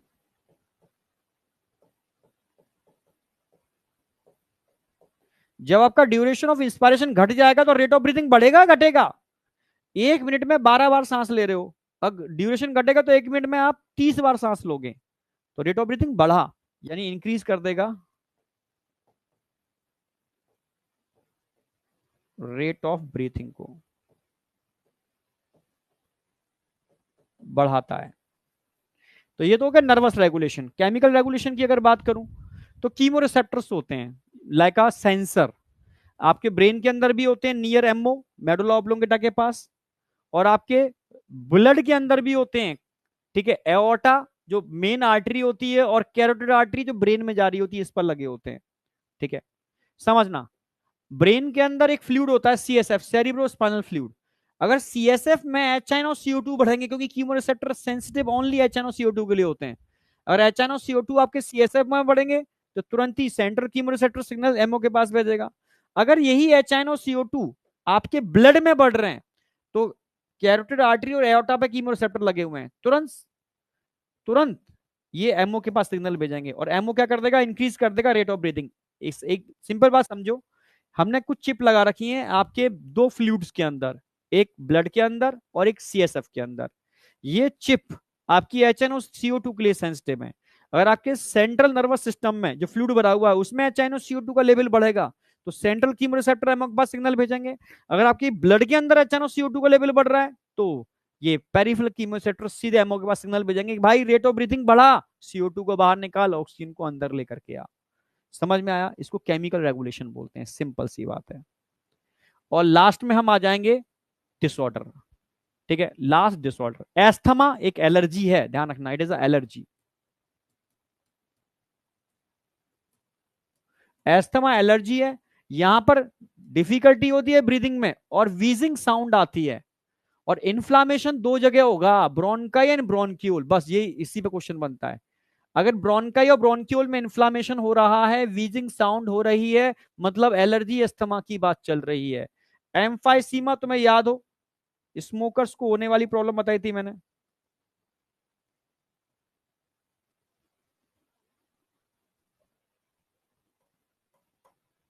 स्मोकर्स को होने वाली प्रॉब्लम बताई थी मैंने। अगर कोई स्मोकर्स है, धुएं के छल्ले उड़ा रहा है, तो क्रोनिक डिसऑर्डर है, ध्यान रखना, ये मौत को दावत देता है, क्रोनिक डिसऑर्डर है। तो ये सिगरेट सीधे इसके लंग्स में जाएगी और एल्वुलाई के सेप्टम को डाइजेस्ट कर देगी। ठीक है, डाइजेस्ट कर देगी, तो एल्वुलाई के सेप्टम डाइजेस्ट हो जाएंगे तो सरफेस एरिया क्या हो जाएगा? रिड्यूस हो जाएगा। ठीक है, तो रेस्पिरेटरी सरफेस क्या हो जाएगी? डिक्रीज हो जाएगी। स्मोकर्स को होने वाली प्रॉब्लम है, ध्यान रखना। एक बताया था मैंने ऑक्यूपेशनल रेस्पिरेटरी डिसऑर्डर, आपके ऑक्यूपेशन से जुड़ा हुआ है। अगर आप कोल माइंस में काम करते हो तो कोल डस्ट जाएगी, आप सिलिका इंडस्ट्री में काम करते हो तो सिलिका डस्ट आपके लंग्स में जाएगी, आप एसबेस्टर इंडस्ट्री में काम करते हो तो एसबेस्टर सिल खड़ी की डस्ट आपके लंग्स में जाएगी। आप समझ रहे हो? आप किसी भी इंडस्ट्री में काम करते हो, उसकी अगर डस्ट आपके लंग्स में जा रही है ना, तो वो कर देगी ऑक्यूपेशनल रेस्पिरेटरी डिसऑर्डर, मतलब आपके लंग्स में फाइब्रोसिस कर देगी। और लंग्स में फाइब्रोसिस हो जाने की वजह से कॉलिजन फाइबर अंदर बहुत ज्यादा बन जाते हैं, लंग्स की इलास्टिसिटी खत्म हो जाती है। समझ रहे हो? यहां पर भी इन्फ्लामेशन होना चालू हो जाता है इन पार्टिकल की वजह से, फाइब्रोसिस बढ़ जाती है। फाइब्रोसिस का मतलब है proliferation of fibrous tissue in lungs, जिसकी वजह से लंग्स डैमेज हो जाते हैं और इंसान की डेथ हो जाती है। इट इज अ डेंजरस, ध्यान रखना, बहुत डेंजरस है ये। कुछ एग्जांपल मैंने बताए भी थे। निमोकोनियोसिस कोल्ड डस्ट के लिए यूज करेंगे, सिलिकोसिस सिलिका डस्ट के लिए, एस्बेस्टोसिस एस्बेस्टर डस्ट के लिए, और बाइसोनोसिस कॉटन फाइबर, कॉटन नहीं फाइबर्स होते हैं, अगर वो फाइबर लंग्स में जाएंगे तो बाइसोनोसिस हो जाएगी। अब बताओ यहां तक समझ में आया नहीं आया? आपका चैप्टर यहां पर आकर के एंड हो जाता है भाई। सारा का सारा अच्छे से रिवीजन हो गया होगा। ठीक है, इस 1.5 से 2.25 घंटे के अंदर। ठीक है, 1.25 घंटे के अंदर मैंने आपके 5 लेक्चर, 5 मतलब 10 घंटे का काम करा दिया 1.25 घंटे के अंदर। तो ऐसे टाइम बचेगा आपका, आगे जब रिवीजन मारोगे तब ये समरी लेक्चर बहुत काम आने वाले हैं। समझे या नहीं समझे? यहां पर आकर के टाटा बाय बाय हो जाती है, अब आप खाना खा सकते हो। ठीक है, मतलब रेस्ट कर सकते हो। और कल से नया चैप्टर स्टार्ट कर रहे हैं, excretory product and their elimination, कमर कस के आना। ठीक है, ओके। डीपीपी आपको मिल चुकी है, आपके मैंने वो जो आपने मैसेज दिए हैं पढ़ लिए हैं, उसके हिसाब से मैं उसको अपडेट कराऊंगा। ठीक है, thank you, all the best, bye. Bye बेटा, bye bye bye bye bye. अब मुझे बस कमेंट में जरूर बता दिया करो कि ये वाकई में बेनिफिट है नहीं है, मजा आ रहा है नहीं आ रहा, वास्तव में किस लेवल का आपको मतलब जो एफर्ट लगा रहे हैं वो आउटपुट निकल रहा है नहीं निकल रहा। ठीक है, thank you, all the best, bye बेटा, बाय।